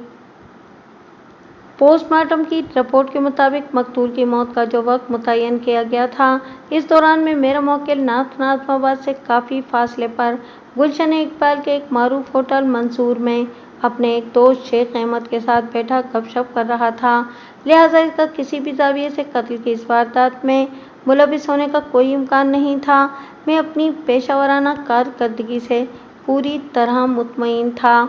इस पेशी पर मैंने किसी गवाह के कटहरे में आने से पहले ही जज से दरख्वास्त करके केस के तफ्तीशी अफसर से चंद सवालात करने की इजाज़त ले ली। तफ्तीशी अफसर या आईओ को हर पेशी पर अदालत में हाजिर रहना पड़ता है। इसकी हैसियत इस्तगासा के एक गवाह ऐसी होती है। मुझे यकीन है कि अब तक आप तमाम अदालती अमूर से अच्छी तरह वाकिफ़ हो चुके हैं और वकील होने के साथ साथ एक इंसान भी मैं हूँ, इसलिए गलती और इंसान लाजिम व मलज़ूम हैं। लिहाजा आप भी मुझे और मेरी गलतियों को माफ़ कर दिया करें। तफ्तीशी अफसर ओहदे के एतबार से एक सब इंस्पेक्टर था। मैंने जिरा का आगाज़ करते हुए इससे दरियाफ्त किया, आइयो साहब, आपको कब और किसने इस वाक़े की इत्तला दी थी? पुलिस के रोज़नामचे के मुताबिक इस अफसोसनाक वाक़े की इत्तला 17 अप्रैल की शाम 6 बजे दी गई थी। उसने जवाब दिया, और ये इत्तला मकतूल की बीवी फरीदा खानम ने फ़ोन के ज़रिए दी थी। फरीदा खानम? میں نے معنی خیز انداز میں دہرایا، پھر اپنی تحقیق کی روشنی میں آئیو سے پوچھا، یعنی مقتول کی پہلی بیوی؟ یہ تو آپ ہی کو پتا ہوگا کہ وہ مقتول کی پہلی بیوی ہے یا آخری بیوی، وہ طنزیہ لہجے میں بولا۔ میں نے ابھی تک اس سلسلے میں تفتیش نہیں کی، فریدہ خانم نے فون پر بتایا تھا کہ وہ مقتول سلیم فاروقی کی بیوی ہے اور بس۔ اگر آپ نے مقتول کی بیویوں کے حوالے سے ابھی انویسٹیگیشن نہیں کی تو یہ نیک کام کیس کے فیصلے سے پہلے مکمل کر لیجیے گا۔ میں نے طنز کا جواب طنز ہی میں دیا، آپ کے لیے بہت سی آسانیاں پیدا ہو جائیں گی۔ اس نے مجھے گھور کر دیکھنے پر اکتفا کیا۔ میں نے پوچھا، فریدہ خانم نے یہ فون اپنی رہائش گاہ سے کیا تھا یا؟ میں نے جملہ نامکمل چھوڑا تو وہ جلدی سے بولا، نہیں، اس نے کلینک سے پولیس اسٹیشن فون کیا تھا، یعنی جائے وقوعہ سے۔ آپ جائے وقوعہ پر کتنے بجے پہنچے تھے؟ 6:30 بجے۔ کیا اس وقت بھی مقتول کی بیوی فریدہ خانم جائے حادثہ پر موجود تھی؟ جی ہاں، وہ وہیں موجود تھی، اس نے ٹھہرے ہوئے لہجے میں جواب دیا۔ آپ نے جائے وقوعہ پر پہنچ کر کیا دیکھا تھا؟ میں نے جرح کے سلسلے کو آگے بڑھاتے ہوئے سوال کیا۔ جب ہم جائے وقوعہ پر پہنچے تو ہم سے کیا مطلب؟ میں نے اسے شروع ہی میں ٹوک دیا۔ میں اور 2 کانسٹیبل، آئیو نے بتایا۔ ٹھیک ہے، میں نے بے اعتنائی سے کہا، آگے کیا ہوا؟ جائے وقوعہ پر بہت سے لوگ جمع تھے، وہ اپنے بیان کو آگے بڑھاتے ہوئے بولا، لیکن مقتول کی بیوی فریدہ خانم اور اس کا اسسٹنٹ طارق شاہ سب سے زیادہ نمایاں تھے، اور انہی دونوں افراد کی رہنمائی میں ہم کلینک کے سب سے آخری کمرے میں پہنچے تھے، جہاں مقتول ڈاکٹر سلیم فاروقی ایک بستر پر مردہ پڑا تھا۔ آپ نے پہلی نظر ہی میں اندازہ لگا لیا تھا کہ ڈاکٹر سلیم اس دنیا سے اس دنیا میں منتقل ہو چکا ہے، یا کوئی معائنہ وغیرہ بھی کیا تھا اس کا؟ میں نے چبھتے ہوئے لہجے میں آئیو سے کہا، کسی معائنے یا جائزے کی ضرورت تو نہیں تھی، وہ بڑی سادگی سے بولا، لیکن پھر بھی میں نے مقتول کی لاش کو الٹ پلٹ کر موقع کی کارروائی کا تقاضا نبھایا تھا۔ کسی معائنے یا جائزے کی ضرورت نہیں تھی؟ میں نے تلخی بھرے انداز میں آئیو کے جملے کو دہرایا اور پھر پوچھا، ایسا کیوں آئیو صاحب؟ کیا مقتول کی لاش پکار پکار کر اپنی موت کا اعلان کر رہی تھی؟ ہاں، ایسا ہی سمجھ لیں، وہ طنزیہ لہجے میں بولا۔ ضرور سمجھ لوں گا، میں نے بڑی سعادت مندی سے کہا، لیکن اگر آپ اپنے مضمون کی تھوڑی وضاحت کر دیں تو بڑی نوازش ہوگی۔ معزز عدالت یہ جاننا چاہتی ہے کہ کوئی لاش کسی پیرائی میں اپنی موت کا اعلان کر سکتی ہے؟ بازبانِ خاموشی، وہ معنی خیز نظر سے مجھے دیکھتے ہوئے بولا۔ قبلہ، میں نے فرما برداری کی اداکاری جاری رکھتے ہوئے کہا، آپ نے تو وضاحت کرنے کے بجائے معاملے کو اور زیادہ الجھا دیا ہے، لگتا ہے آپ کو بچوں کی طرح سمجھانا پڑے گا۔ وہ جھنجھلا گیا۔ میں نے اس کی جھنجھلاہٹ میں پتنگیں لگاتے ہوئے کہا، جی ہاں بالکل، آپ مجھے اس وقت مونٹیسری یا نرسری کا کوئی بچہ ہی تصور کریں اور باقاعدہ کے لیول پر اس گمبھیر معاملے کی وضاحت فرمائیں۔ وہ میری اس چوٹ پر تل ملا کر رہ گیا، پھر خاصے جارحانہ انداز میں بتانے لگا، مقتول اپنے بستر پر مردہ پڑا تھا اور وہ اس طرح کہ اس کی کھوپڑی کے عقبی حصے کو کسی ناریل کی مانند چٹکا کر رکھ دیا گیا تھا۔ سر سے خارج ہونے والے خون نے بستر کے بیشتر حصے کو بھی آلودہ کر دیا تھا۔ اس حالت میں بے حس و حرکت پڑے ہوئے کسی شخص کو دیکھ کر کوئی بھی بڑے یقین سے یہ اندازہ قائم کر سکتا ہے کہ اس کی موت واقع ہو چکی ہے۔ وہ ایک ہی سانس میں وضاحت کی بیشتر منازل طے کرنے کے بعد بولا، لاش کے قریب ہی ہمیں آلہ قتل بھی پڑا ہوا مل گیا تھا، جو کہ ایک آہنی بار تھی اور جس کے ایک سرے پر مقتول کا تازہ بتازہ خون بھی چمک رہا تھا۔ آلہ قتل، آہنی بار، میں نے معنی خیز انداز میں دہرایا، پھر اس چوبی میز کی جانب بڑھ گیا جہاں ایک سیلوفین بیگ میں آلہ قتل محفوظ حالت میں رکھا نظر آ رہا تھا۔ میں نے مذکورہ آہنی بار والے سیلوفین بیگ کو بڑی احتیاط سے اٹھا لیا، پھر چلتے ہوئے آئیو کے قریب پہنچا اور مذکورہ سیلوفین بیگ اس کی آنکھوں کے سامنے لہراتے ہوئے آئیو سے کڑے لہجے میں پوچھا، آپ اسی آہنی بار کی بات کر رہے ہیں؟ جی ہاں، آپ کے خیال میں یہی آلہ قتل ہے؟ جب اسی آہنی بار کی ضرب سے مقتول کی کھوپڑی کو چٹکا کر اسے موت کے گھاٹ اتارا گیا ہے تو پھر قانون کی زبان میں اسی آہنی بار کو आला कत्ल कहा जाएगा। वो खासे कटीले अंदाज में बोला, मुझसे क्या पूछते हैं? आप तो मुझसे ज़्यादा कानून जानते हैं। इसमें कोई शक है? मैंने बेसाख्ता कहा। वो खफीफ सा होकर मुझे देखने लगा। मैंने अपनी जिरा में तुंदी भरते हुए सवाल किया, आयु साहब, आपको ये कैसे पता चला कि इस आहनी बार की मदद से मकतूल को मौत के घाट उतारा गया था? आला कत्ल के लेबोरेटरी टेस्ट से, वो मुतहम्मिल लहजे में बोला। इस बार के एक सिरे पर पाया जाने वाला खून मकतूल के खून से मैच कर गया था। फिर रोड के खून आलूद हिस्से में चंद इंसानी बाल भी चिपके हुए मिले थे। लेबोरेटरी टेस्ट की रिपोर्ट में इस अमर की वजाहत मौजूद है कि वो बाल मकतूल ही के सर के थे। Very good. मैंने सराहने वाले अंदाज में तफ्तीशी अफसर को देखा और फिर पूछा, ये अंदाज़ा आपने किस बिना पर कायम किया कि मेरे मुवक्किल ही ने इस आहनी बार की मदद से मकतूल की जान ली थी? इस बिना पर कि आहनी बार के दूसरे सिरे यानी कि साफ सिरे पर मुलजिम की उंगलियों के बड़े वाज़ेह निशानात पाए गए थे। वो बड़े एतमाद से बोला, क्या किसी शय पर किसी शख्स के फिंगरप्रिंट्स का पाया जाना इसे मुलजिम करार देने के लिए काफ़ी होता है? नहीं जनाब, हमें इस सिलसिले में और भी बहुत सी चीज़ों को देखना पड़ता है। वो गहरी संजीदगी से बोला। मसलन? मैंने सवालिया नज़रों से उसकी तरफ देखा। मसलन सबसे अहम पॉइंट तो एफबी की मैचिंग होती है। वो अपनी बात की वजाहत करते हुए बोला, इसमें आला कत्ल पर मिलने वाले उंगलियों के निशानात और मुलजिम के फिंगरप्रिंट्स को आपस में मिलाकर देखना पड़ता है।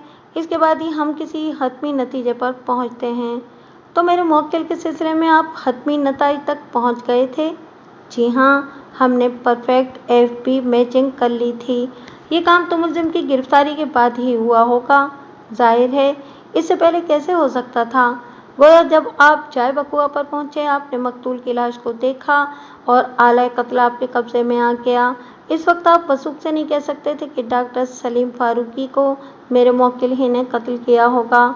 जाहिर है, ये वसूख तो एफबी के मैचिंग के बाद ही हासिल हुआ था। क्या आप मुलजिम को इस वाक़े से पहले भी जानते थे? हरगिज़ नहीं। उसने कतईयत से नफ़ी में गर्दन हिलाई। इसके घर का पता तो आपको मालूम होगा। जब मैं मुलजिम ही को नहीं जानता था तो फिर इसके घर का पता कैसे मालूम हो सकता था? वो बोला, आप किस किस्म की बातें कर रहे हैं जनाब? मैं इस किस्म की बातें कर रहा हूँ जनाब। मैंने इसी के अंदाज में कहा कि आप तो पुलिस वाले हैं। मुलजिम के घर का पता ठिकाना तो बहुत मामूली बात है। आप तो उन चीज़ों के बारे में भी मुकम्मल मालूमात रखते हैं जो दुनिया में मौजूद ही नहीं। ऐसी कोई बात नहीं वकील साहब। वो खफगी आमेज़ नज़र से मुझे देखते हुए बोला, आप वकीलों ने हम पुलिस वालों को कुछ ज़्यादा ही बदनाम कर रखा है। चलें, इस कुछ ज़्यादा को ज़रा कम कर लेते हैं।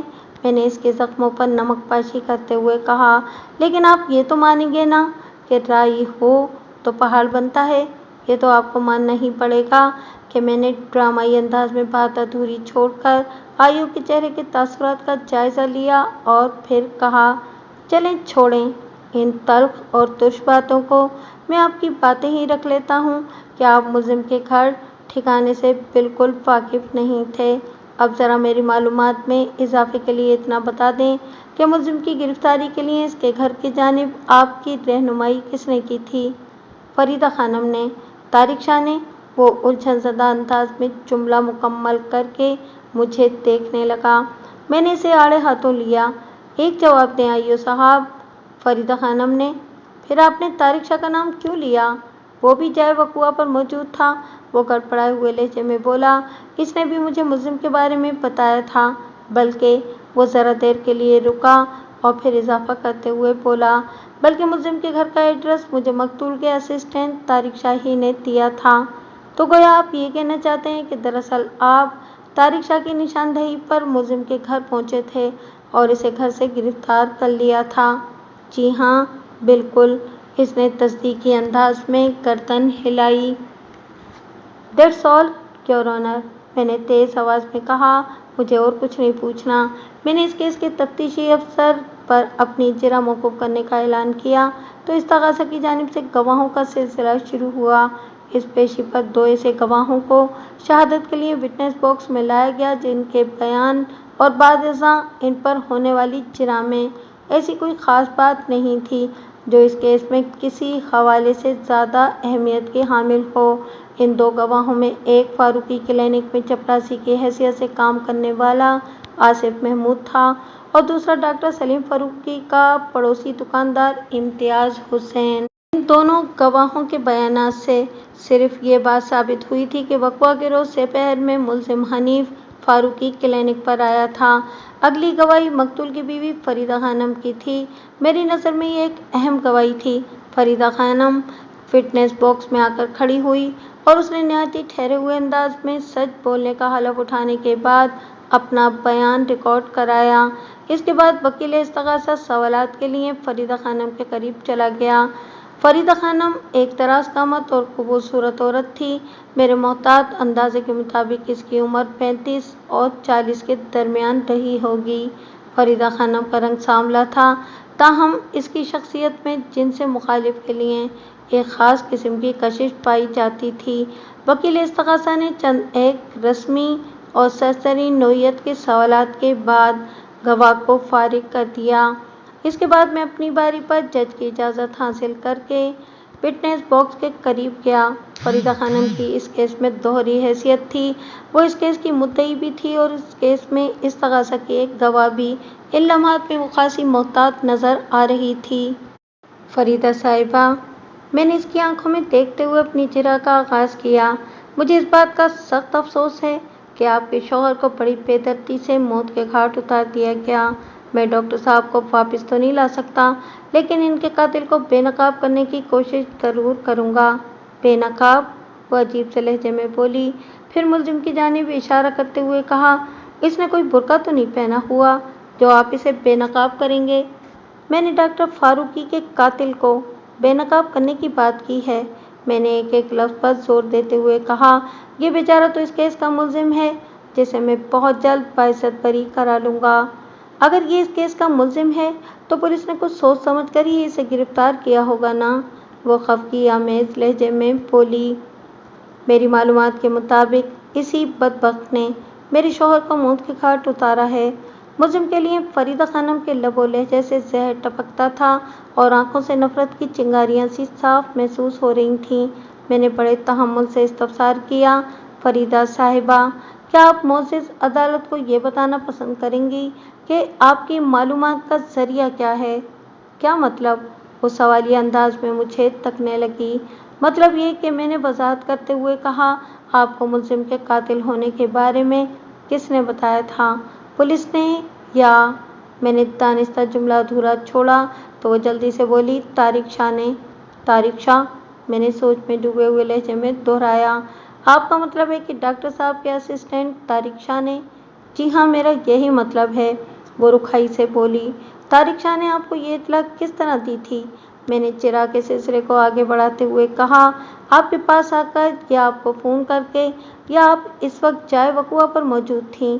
لمحاتی توقف کر کے میں نے ایک گہری سانس لی اور پھر کہا، جائے وقوع پر آپ کی موجودگی کی بات میں نے اس لیے کی ہے کہ اس کیس کے تفتیشی افسر کے مطابق آپ نے ڈاکٹر صاحب کے کلینک سے پولیس اسٹیشن فون کر کے اس واقعے کی اطلاع دی تھی اور جب پولیس جائے وقوع پر پہنچی تو آپ وہاں پہلے سے ہی موجود تھیں۔ تفتیشی افسر نے آپ کو غلط نہیں بتایا وکیل صاحب، وہ بڑے اعتماد سے بولی۔ میں نے واقعی ڈاکٹر صاحب کے کلینک سے تھانے فون کیا تھا اور یہ بھی سچ ہے کہ پولیس کی آمد کے وقت میں کلینک میں موجود تھی، بلکہ موقع کی تمام تر کارروائی کے دوران میں کلینک پر ہی تھی، لیکن جب طارق شاہ نے مجھے اس واقعے کی اطلاع دی اس وقت میں اپنے گھر پر تھی۔ اپنے گھر پر؟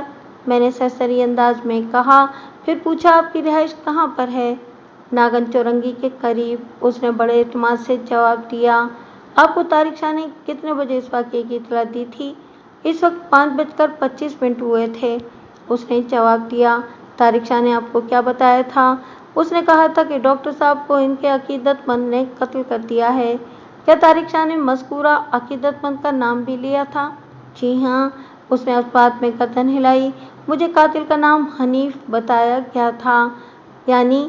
میں نے ایکیوز باکس کی جانب اشارہ کرتے ہوئے کہا، یہ حنیف جو اس وقت ملزموں والے کٹہرے میں سر جھکائے کھڑا ہے؟ جی ہاں، بالکل یہی، اس نے قطعی لہجے میں جواب دیا۔ کیا آپ ملزم کو پہلے سے جانتی تھیں؟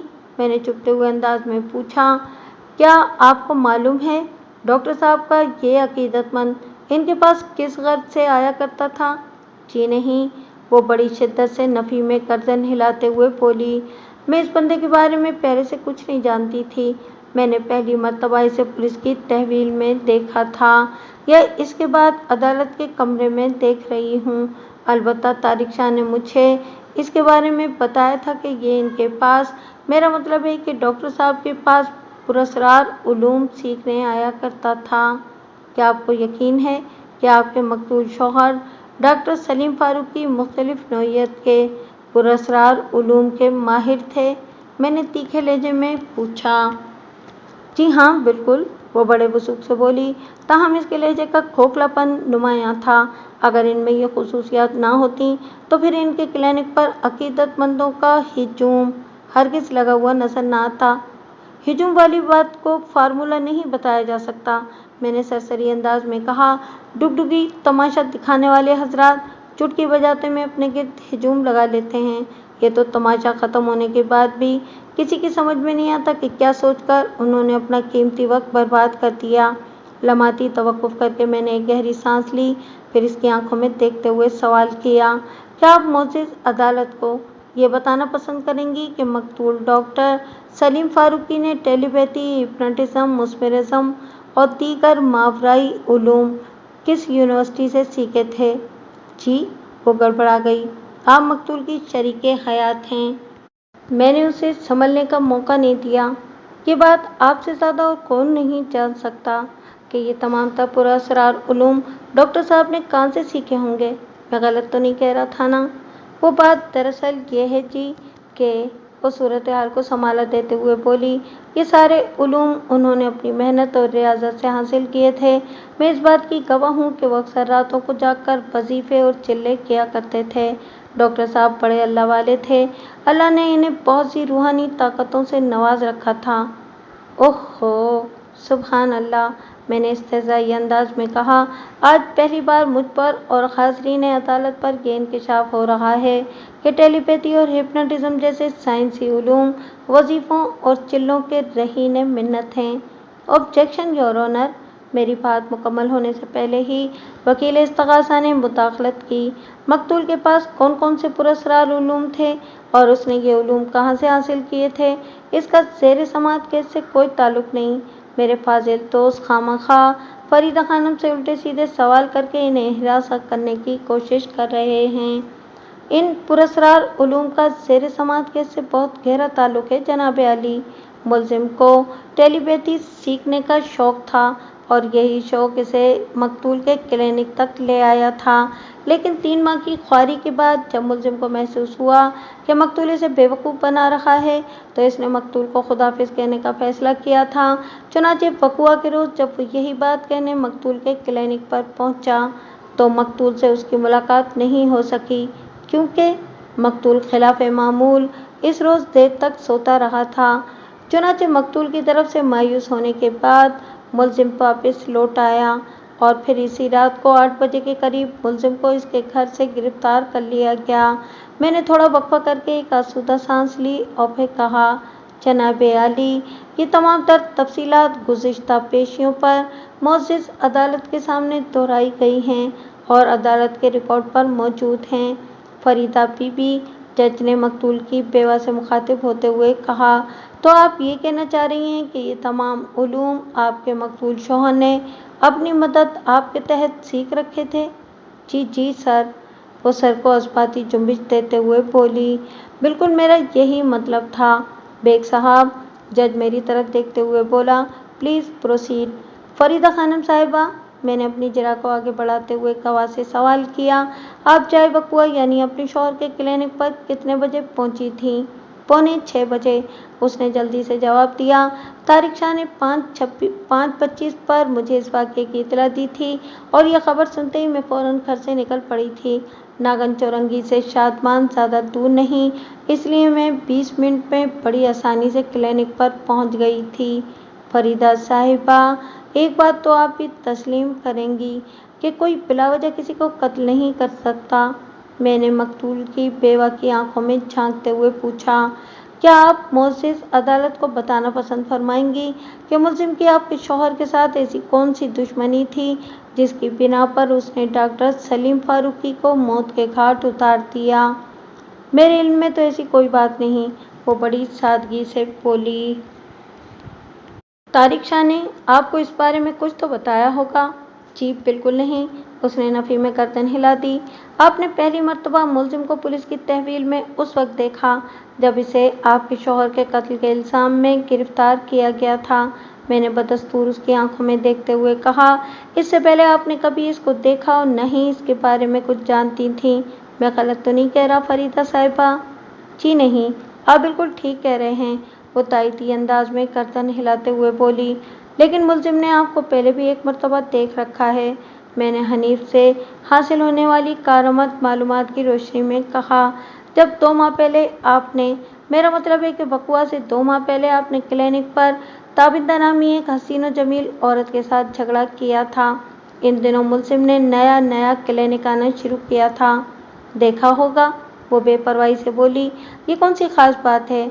मैं तो अक्सर व बेशतर क्लिनिक का चक्कर लगाती ही रहती हूँ। खास बात आपके क्लिनिक पर चक्कर लगाने की नहीं है और ना ही मुलजिम को आपको देखने की। बात यह है फरीदा साहिबा, मैंने एक एक लफ्ज़ पर जोर देते हुए कहा, कि ताबिंदा से झगड़ा करने की बात है। आपका किसी खूबसूरत और दिलकश औरत से मकतूल के क्लिनिक पर झगड़ा हुआ था या नहीं? हुआ होगा। एक मर्तबा फिर इसने बेपरवाही का अंदाज इख्तियार करना चाहा, ताहम इसका लहजा चुगली खा रहा था कि वह दानिस्ता किसी बात को छुपाने की कोशिश कर रही थी। हुआ होगा नहीं फरीदा साहिबा, हुआ था, मैंने अटल लहजे में कहा। मुझे तो कुछ याद नहीं आ रहा, वो टालने वाले अंदाज में बोली। मैं याद दिलाऊंगा तो सब याद आ जाएगा, मैंने ज़ेरे लब मुस्कुराते हुए कहा। मुझे सख्त एतराज़ है जनाब आली, वकील इस्तग़ासा ने नाराए मस्ताना बुलंद किया। मेरे फाजिल दोस्त गैर मुतल्लिका मामलात को उछाल कर अदालत का कीमती वक्त बर्बाद कर रहे हैं, इन्हें इससे रोका जाए। जज ने मेरी जानिब देखते हुए पूछा, बेग साहब, आपने बकुआ से 2 माह पहले फरीदा खानम के किसी औरत से झगड़े का जो इशू उठाया है, क्या इसका ज़ेर समाअत केस से कोई ताल्लुक निकलता है? यस सर, मैंने सर को असबाती चुम्बिश दी। आप अपनी जिरह जारी रखें, जज ने गहरी संजीदगी से कहा। जी फरीदा साहिबा, मैंने दोबारा मकतूल की बेवा की जानिब मुतवज्जा होते हुए पूछा, आपको कुछ याद आया या इस सिलसिले में मैं आपकी मदद करूं? जब मैंने थाने जाकर अपने मुवक्किल हनीफ से मुलाकात की थी तो दीगर तफसीलात के साथ ही उसने मुझे मकतूल की बेवा और ताबिंदा नामी एक परिविश के झगड़े के बारे में भी बताया था। बादशाह, मैंने इस हवाले से कुछ तहकीकात खुद भी की थी जो इस वक्त जिरा के दौरान में काम आ रही थी। मेरे सवाल के जवाब में वो कदरे अक्लमंदी का मुजाहरा करते हुए बोली, हाँ कुछ याद आ तो रहा है। जी, क्या याद आ रहा है? मैं सवालिया नज़रों से उसे तकने लगा। मैंने क्लिनिक पर पहुंचते ही बराह रास्त डॉक्टर साहब के कमरे में जाना चाहा था, वो मक्कारी से बोली। ताबिंदा अपनी बारी के इंतज़ार में बैठी थी, इसे पता नहीं था कि मैं डॉक्टर साहब की बीवी हूँ, इसीलिए वो मुझसे उलझ पड़ी थी कि मैं अपनी बारी का इंतज़ार किए बगैर डायरेक्ट अंदर कैसे जा रही हूँ।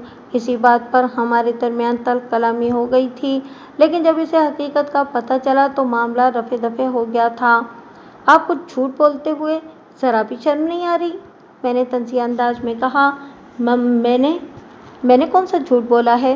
वो लड़खड़ाती हुई सी आवाज़ में बोली। कौन सा झूठ बोला है? मैंने इसे आड़े हाथों लिया। क्या ये हकीकत नहीं कि आपको ताबिंदा और मकतूल के बाहमी तेज़ी से बढ़ते हुए ताल्लुकात का इल्म हो गया था? वो झगड़ा आपने इसी सिलसिले में किया था।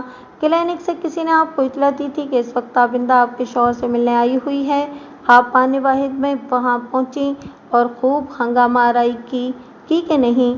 हाँ ये सच है, वो एक गहरी सांस खारिज करते हुए बोली। मुझे यकीन हो गया था कि डॉक्टर साहब ताबिंदा नामी इस चुड़ैल से शादी करने वाले हैं। वो हंगामा आराई मैंने इसी सिलसिले में की थी। मैंने जो भी किया इस पर मुझे एक ज़रा सी भी नदामत नहीं है। एक बीवी अपने स्वाब को बचाने के लिए कुछ भी कर सकती है। तो इस हंगामा आराई से आप अपने स्वाब को बचाने में कामयाब हो गई थी? मैंने तंज़िया अंदाज में मुस्कुराते हुए पूछा। जी हाँ बिल्कुल, वो जल्दी से बोली। इस दिन के बाद से ताबिंदा कभी डॉक्टर साहब के क्लिनिक पर नज़र नहीं आई थी। क्लिनिक पर वो इसलिए नजर नहीं आई थी कि फिर वो डॉक्टर साहब के घर में नजर आने लगी थी। दूसरी बीवी की हैसियत से मैंने एक एक लफ्ज पर जोर देते हुए ड्रामाई अंदाज में कहा, डॉक्टर साहब ने ताबिंदा को गुलशन इकबाल के एक फ्लैट में आबाद कर रखा था। ये आप क्या कह रहे हैं वकील साहब? वह हैरत का इजहार करते हुए बोली, नन्ही बच्ची बनने की कोशिश न करें फरीदा साहिबा, मैंने जहरखंद लहजे में कहा। इस मामले की कोई भी बात आपसे ढकी छुपी नहीं। क्लिनिक में आपका कोई ऐसा जासूस जरूर मौजूद था जो आपको ताबिंदा और डॉक्टर साहब के ताल्लुकात की खबरें पहुंचाता था। जिस दिन आपने क्लिनिक पर जाकर ताबिंदा से फड्डा किया, उस रोज भी आपके जासूस ही ने आपको ताबिंदा के क्लिनिक पर आने की इत्तला दी थी। मोअज़्ज़िज़ अदालत ये जानना चाहती है कि इस रोज आप किसकी इत्तला पर ताबिंदा से दो हाथ करने क्लिनिक पर पहुंची थीं? वह एकदम बरसों की मरीज नजर आने लगी। फिर कटहरे की रेलिंग को थामकर उसने शकस खुर्दा लहजे में जवाब दिया, वो इत्तला मुझे तारिक शाह ने दी थी। मंजर इसी अदालत का था और गवाहों वाले कटहरे में इस तगाजा का अहम गवाह तारिक शाह खड़ा था। तारिक शाह की हैसियत मकतूल के असिस्टेंट ऐसी थी, वो फारूक की क्लिनिक के तमाम मामलात का निगरां भी था। तारिक शाह माइल बफर भी एक दरमियाने कद और गोरा चिट्टा शख्स था। उसने हल्की सी दाढ़ी और मूछें भी रख छोड़ी थीं और सर पर टोपी लगा रखी थी। तारिक शाह ने बड़े नस्तालीक अंदाज में सच बोलने का हलफ उठाया और अपना मुख्तसर सा बयान रिकॉर्ड करा दिया। इसके बाद वकील इस्तग़ासा जिरा के लिए इसके कटहरे के पास चला गया। वकील इस्तग़ासा ने मुख्तलिफ ज़ावियों से चंद ऐसे सवालात किए जिनके जवाब से मुल्ज़िम का तासुर ख़राब होता था।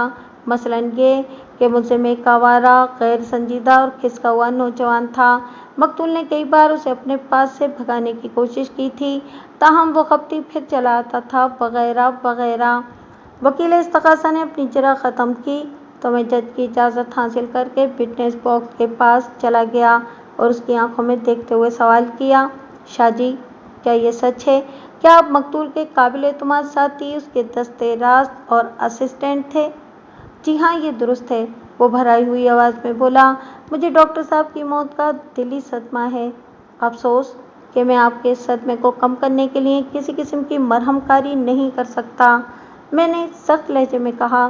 फिर पूछा, क्या ये बात भी दुरुस्त है कि आप मकतूल के असिस्टेंट होने के अलावा फरीदा खानम के लिए भी काम करते थे, एक जासूस की हैसियत से? ये झूठ है, वो नीम एहतिजाजी अंदाज में बोला। मुझ पर इल्ज़ाम है।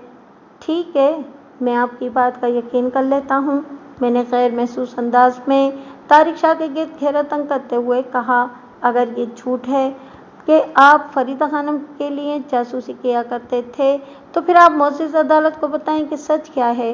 मैंने चंद लम्हा रुक कर उसे गहरी नज़रों से देखा और फिर कहा, शाह जी, कोई भी जवाब देने से पहले एक बात ज़हन में रखिएगा कि पिछली पेशी पर फरीदा खानम अदालत को बता चुकी है कि इस रोज़ आप ही ने फ़ोन करके उन्हें ताबिंदा की क्लिनिक पर आमद के बारे में बताया था। इस फ़ोन की हद तक तो ये बात दुरुस्त है, उसने ठहरे हुए लहजे में बताया। बेगम साहिबा को ताबिंदा के हवाले से किसी किस्म का शक था। ये बात उन्होंने मुझे पहले नहीं बताई थी। उन्होंने मुझसे सिर्फ इतना कहा था कि जब ताबिंदा क्लिनिक पर आए तो मुझे बताना। मैंने फ़ोन करके इन्हें ताबिंदा के बारे में बता दिया था। फिर जब क्लिनिक पर इन दोनों के बीच झगड़ा हुआ तो ये बात सामने आई कि बेगम साहिबा को शक था कि डॉक्टर साहब ताबिंदा से शादी करने वाले हैं।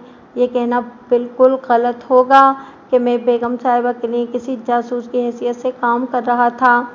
आपकी ये बात भी मैंने मान ली, मैंने सादा से लहजे में कहा। अब ये तो बताएं कि आप डॉक्टर साहब और ताबिंदा साहिबा के बारे में क्या राय रखते थे?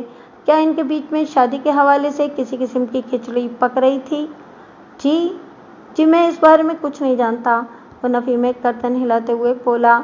मैंने सख्त लहजे में कहा, अपनी मौत से चंद माह पहले डॉक्टर सलीम फारूकी ने ताबिंदा से शादी कर ली थी और इसे गुलशन इकबाल के एक फ्लैट में रखा था। क्या ये बात भी आपके इल्म में नहीं? जी नहीं, बिल्कुल नहीं, वो पूरी कतईयत से बोला। कमाल है, आप तो इनके राजदार असिस्टेंट थे, आपके इल्म में लाए बगैर मकतूल ये काम कैसे कर सकता था? मैंने हैरत भरे लहजे में कहा। जब मुझे इस दिलचस्प हकीकत का इल्म है तो आप कैसे बेखबर हो सकते हैं? जो सच था वो मैंने आपको बता दिया है, वो आम से लहजे में बोला। यकीन करें या ना करें ये आपकी मर्जी है। ओके, अगर आपके बयान की तस्दीक के लिए मुझे ताबिंदा को अदालत में लाना पड़ा तो मैं ये काम ज़रूर करूँगा, मैंने धमकी देने वाले अंदाज में कहा। फिलहाल हम दूसरी तरफ चलते हैं। ताबिंदा को अदालत में हाजिर करने वाली बात पर तारिक शाह खासा नर्वस दिखाई देने लगा था। उसके चेहरे पर उभरने वाले तासुरात इस अमर की गवाही दे रहे थे कि उसने मकतूल और ताबिंदा की शादी के हवाले से गलत बयानी से काम लिया था। वो इस शादी के हवाले से अव्वल व आखिर सब कुछ जानता था। शाह जी, क्या आपको ये बात मालूम है कि पोस्टमार्टम रिपोर्ट के मुताबिक मकतूल डॉक्टर सलीम फारूकी की मौत का वक्त क्या है?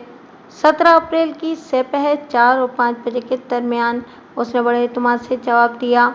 और ये वही वक्त है जब मकतूल 1 घंटे के लिए अपने क्लिनिक के तीसरे पोर्शन यानी आखिरी अकबी हिस्से में आराम किया करता था। मैंने इसकी आंखों में देखते हुए कहा। मकतूल की लाश भी क्लिनिक के इसी हिस्से में बेड पर पड़ी मिली थी। कातिल ने आहनी वजनी रॉड का वार करके मकतूल की खोपड़ी के अकबी हिस्से को बुरी तरह चटका दिया था। जी हाँ, उसने अस्बात में गर्दन हिलाई। आप बिल्कुल ठीक कह रहे हैं डॉक्टर साहब, औंधे मुंह सोने के आदी थे, इसलिए कातिल का वार इनके सर के अकबी हिस्से पर पड़ा और खोपड़ी चटक गई। आपने जिस आहनी रॉड का जिक्र किया है उसके एक सिरे पर मुलजिम की उंगलियों के निशानात भी पाए गए हैं, जिससे ये साबित होता है कि इसी बदबख्त ने डॉक्टर साहब को कत्ल किया है। कोई आपको यकीन है कि मुलजिम ही ने डॉक्टर सलीम फारूकी को कत्ल किया है? जी बिल्कुल, वो बड़े वसूख से बोला। इस यकीन की कोई ख़ास वजह? मैंने टटोलने वाली नज़र से उसे देखा। देखें जी, सीधी और सच्ची बात है, वो थूक निकलते हुए बोला। पोस्टमार्टम की रिपोर्ट को चैलेंज नहीं किया जा सकता और इस रिपोर्ट के मुताबिक डॉक्टर साहब की मौत 17 अप्रैल की सपहर 4 और 5 बजे के दरमियान वाक़ई हुई है और इस दौरान में सिर्फ एक ही शख्स उनके आराम के कमरे में गया था और वो शख्स है मुलजिम हनीफ। वक़्वा के रोज़ हनीफ कितने बजे क्लिनिक पहुंचा था? मैंने तारिक शाह की आलिमाना तकरीर को नज़रअंदाज करते हुए सवाल किया। 4:30 बजे, उसने बड़े एतमाद से जवाब दिया। क्या इस वक्त आप क्लिनिक पर मौजूद थे? जी हाँ, मैं इस वक्त अपने कमरे में था, यानी क्लिनिक के पहले हिस्से रिसेप्शन वाले कमरे में। मैंने तस्दीकी नज़र से उसकी तरफ देखा। जी हाँ, उसने इस्बात में गर्दन हिलाई। और आखिरी हिस्से में डॉक्टर साहब अपने पास आने वाले लोगों से मुलाकात के लिए इस्तेमाल करते थे। जिस आहनी रॉड से उन्हें कत्ल किया गया है वो इनके कमरे में मेज़ पर रखी रहती थी। दरअसल डॉक्टर साहब इस रॉड को अपने क्लाइंट के सर पर रखकर कुछ अमल वगैरह पढ़ा करते थे, जिससे ये पता चल जाता था कि किसी ने शख्स पर कुछ किया हुआ है या नहीं। ये कुछ क्या हुआ से आपकी क्या मुराद है शाह जी? मतलब ये कि वो वजाहत करते हुए बोला, अगर इस शख्स पर किसी हवाई मखलूक के असरात होते या किसी ने सिफली या बंदिश वगैरह कराई होती तो डॉक्टर साहब को फ़ौरन पता चल जाता था। इस तरह मरीज़ के इलाज में बहुत आसानी हो जाती थी। अच्छा, मैं समझ गया। मैंने इस तरह गर्दन हिलाई जैसे इसकी बयान करदा खुराफात से इत्तफाक कर रहा हूँ, लिहाजा अपने मकसद पर साबित कदम रहते हुए मैंने इस्तग़ासा के गवाह तारिक शाह से इस्तफसार किया। मुलजिम 4:30 बजे क्लिनिक पर पहुंचा। उसने क्लिनिक के इब्तिदाई हिस्से में आपसे मुलाकात की। उसने आपसे क्या कहा था? जनाब, इस वक्त मुलजिम खासा घबराया हुआ था। वो मुझे तफसील से आगाह करने लगा। उसने मुझसे कहा कि ये फौरी तौर पर डॉक्टर साहब से मिलना चाहता है। मैंने इसे बताया कि डॉक्टर साहब तो सो रहे हैं और ये बात तुम भी अच्छी तरह जानते हो कि वो 4 से 5 बजे के दरमियान आराम करते हैं। इसने मुझसे कहा, कुछ भी है, मुझे इसी वक्त डॉक्टर साहब से मिलना है, लिहाजा मैं इन्हें जगा दूँ। मैंने साफ इनकार कर दिया कि मैं तो नहीं जगा सकता। अगर इतना ही ज़रूरी काम है तो खुद जाकर इन्हें जगा लो। फिर क्या हुआ? मैंने सरसराती हुई आवाज़ में पूछा। ये बुरा सा मुंह बनाते हुए उस हिस्से की जानिब बढ़ गया जहाँ डॉक्टर साहब आराम कर रहे थे। तारिक शाह ने बताया।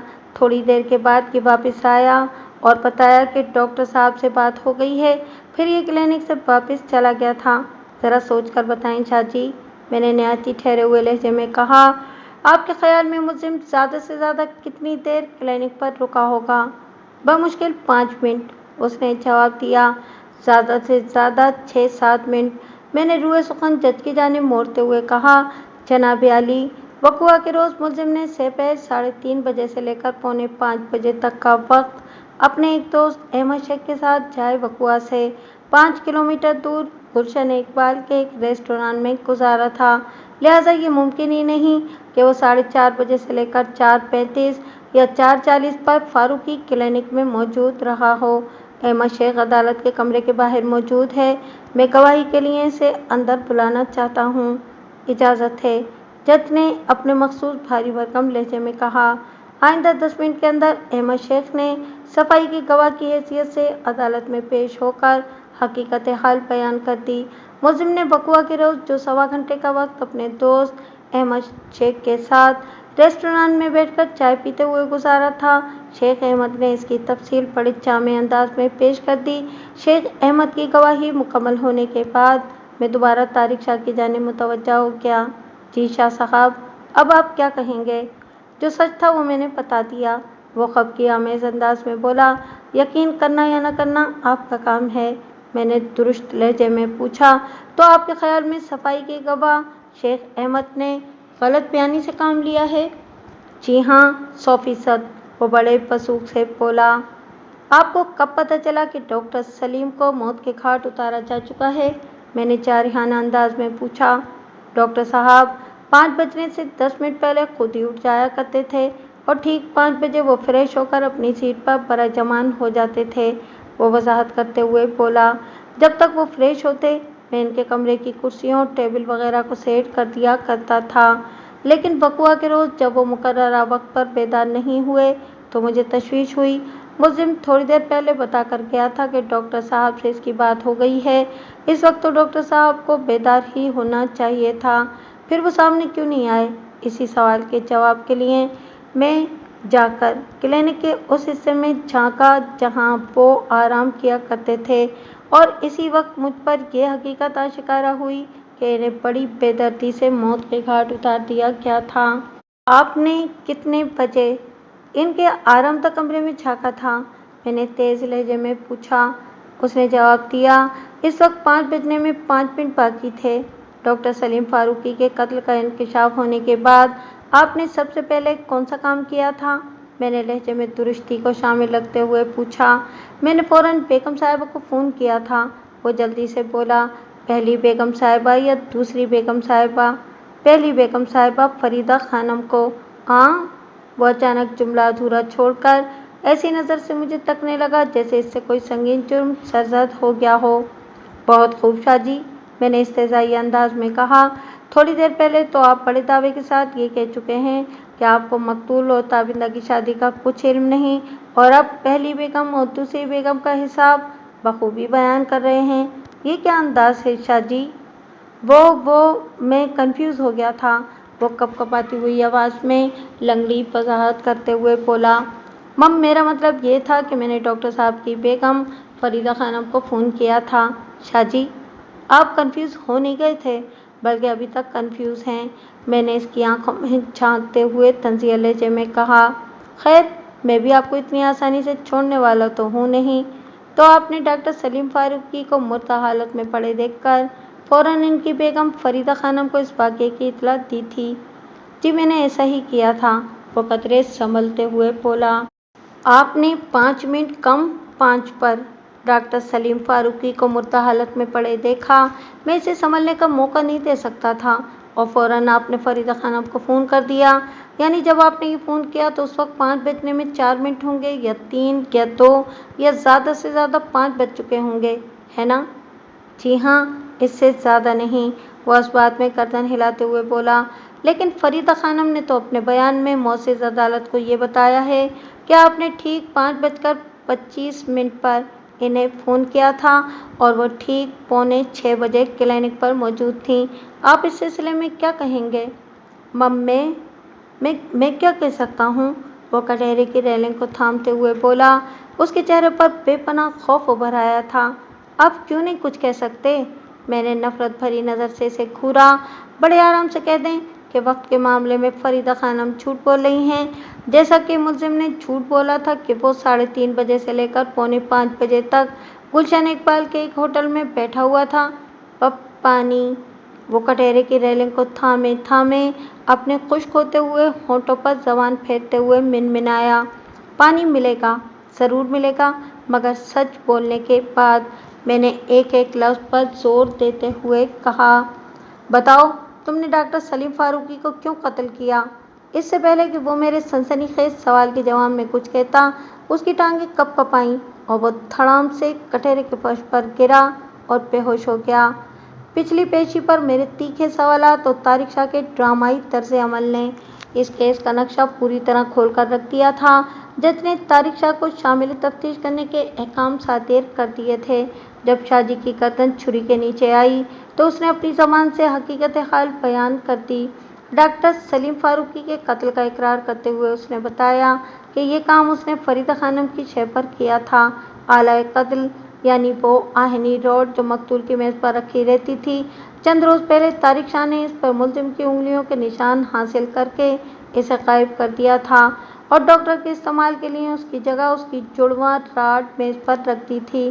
ڈاکٹر فاروقی نے عقل مندی کا مظاہرہ کرتے ہوئے یہ دونوں ایک جیسی راڈز اس لیے بنوائی تھیں کہ ان میں سے اگر ایک ادھر ادھر ہو جائے تو اس کی پڑھائی والا مخصوص کام نہ رکے۔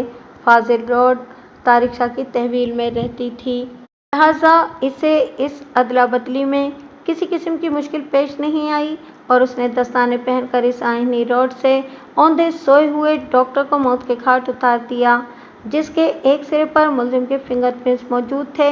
اس طرح طارق شاہ کی نشاندہی پر پولیس نے ملزم کو گرفتار کر کے ڈاکٹر سلیم فاروقی کے قتل کے الزام میں حوالہ عدالت کر دیا تھا۔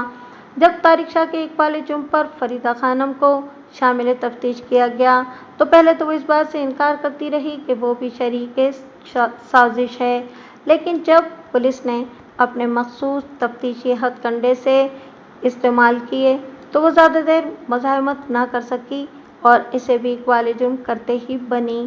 واقعات کے مطابق فریدہ خانم کو اس بات کا یقین ہو گیا تھا کہ تابندہ سے شادی کے بعد ڈاکٹر سلیم فاروقی اسے طلاق دے کر فارغ کرنے والا ہے، لہٰذا اس نے طارق شاہ کے ساتھ مل کر ڈاکٹر فاروقی کے قتل کا منصوبہ بنایا تھا۔ فریدہ نے اسے یہ پیشکش کی تھی کہ اگر وہ ڈاکٹر کو موت کی نیند سلا دے تو نہ صرف یہ کہ فاروقی کلینک اس کے حوالے کر دے گی بلکہ اس سے شادی بھی کر لے گی۔ طارق شاہ کو جب 5 انگلیاں گھی میں اور سر کڑھائی میں نظر آیا تو وہ بلا چوں چرا فریدہ خانم کی پیشکش کو قبول کرنے کے لیے تیار ہو گیا تھا۔ صدیوں سے یہ سنتے چلے آ رہے ہیں کہ برے کام کا برا نتیجہ، سو اس کیس میں بھی کچھ ایسا ہی نتیجہ برآمد ہوا تھا۔ ڈاکٹر سلیم فاروقی، طارق شاہ اور فریدہ خانم نے اپنی اپنی سطح پر جو بھی کیا اسے برے کام ہی میں شمار کیا جائے گا، لہٰذا ان میں سے ایک تو جان سے گیا اور باقی دونوں عدالت سے لمبی سزا پانے کے بعد جیل کی سنگلاخ دیواروں کے پیچھے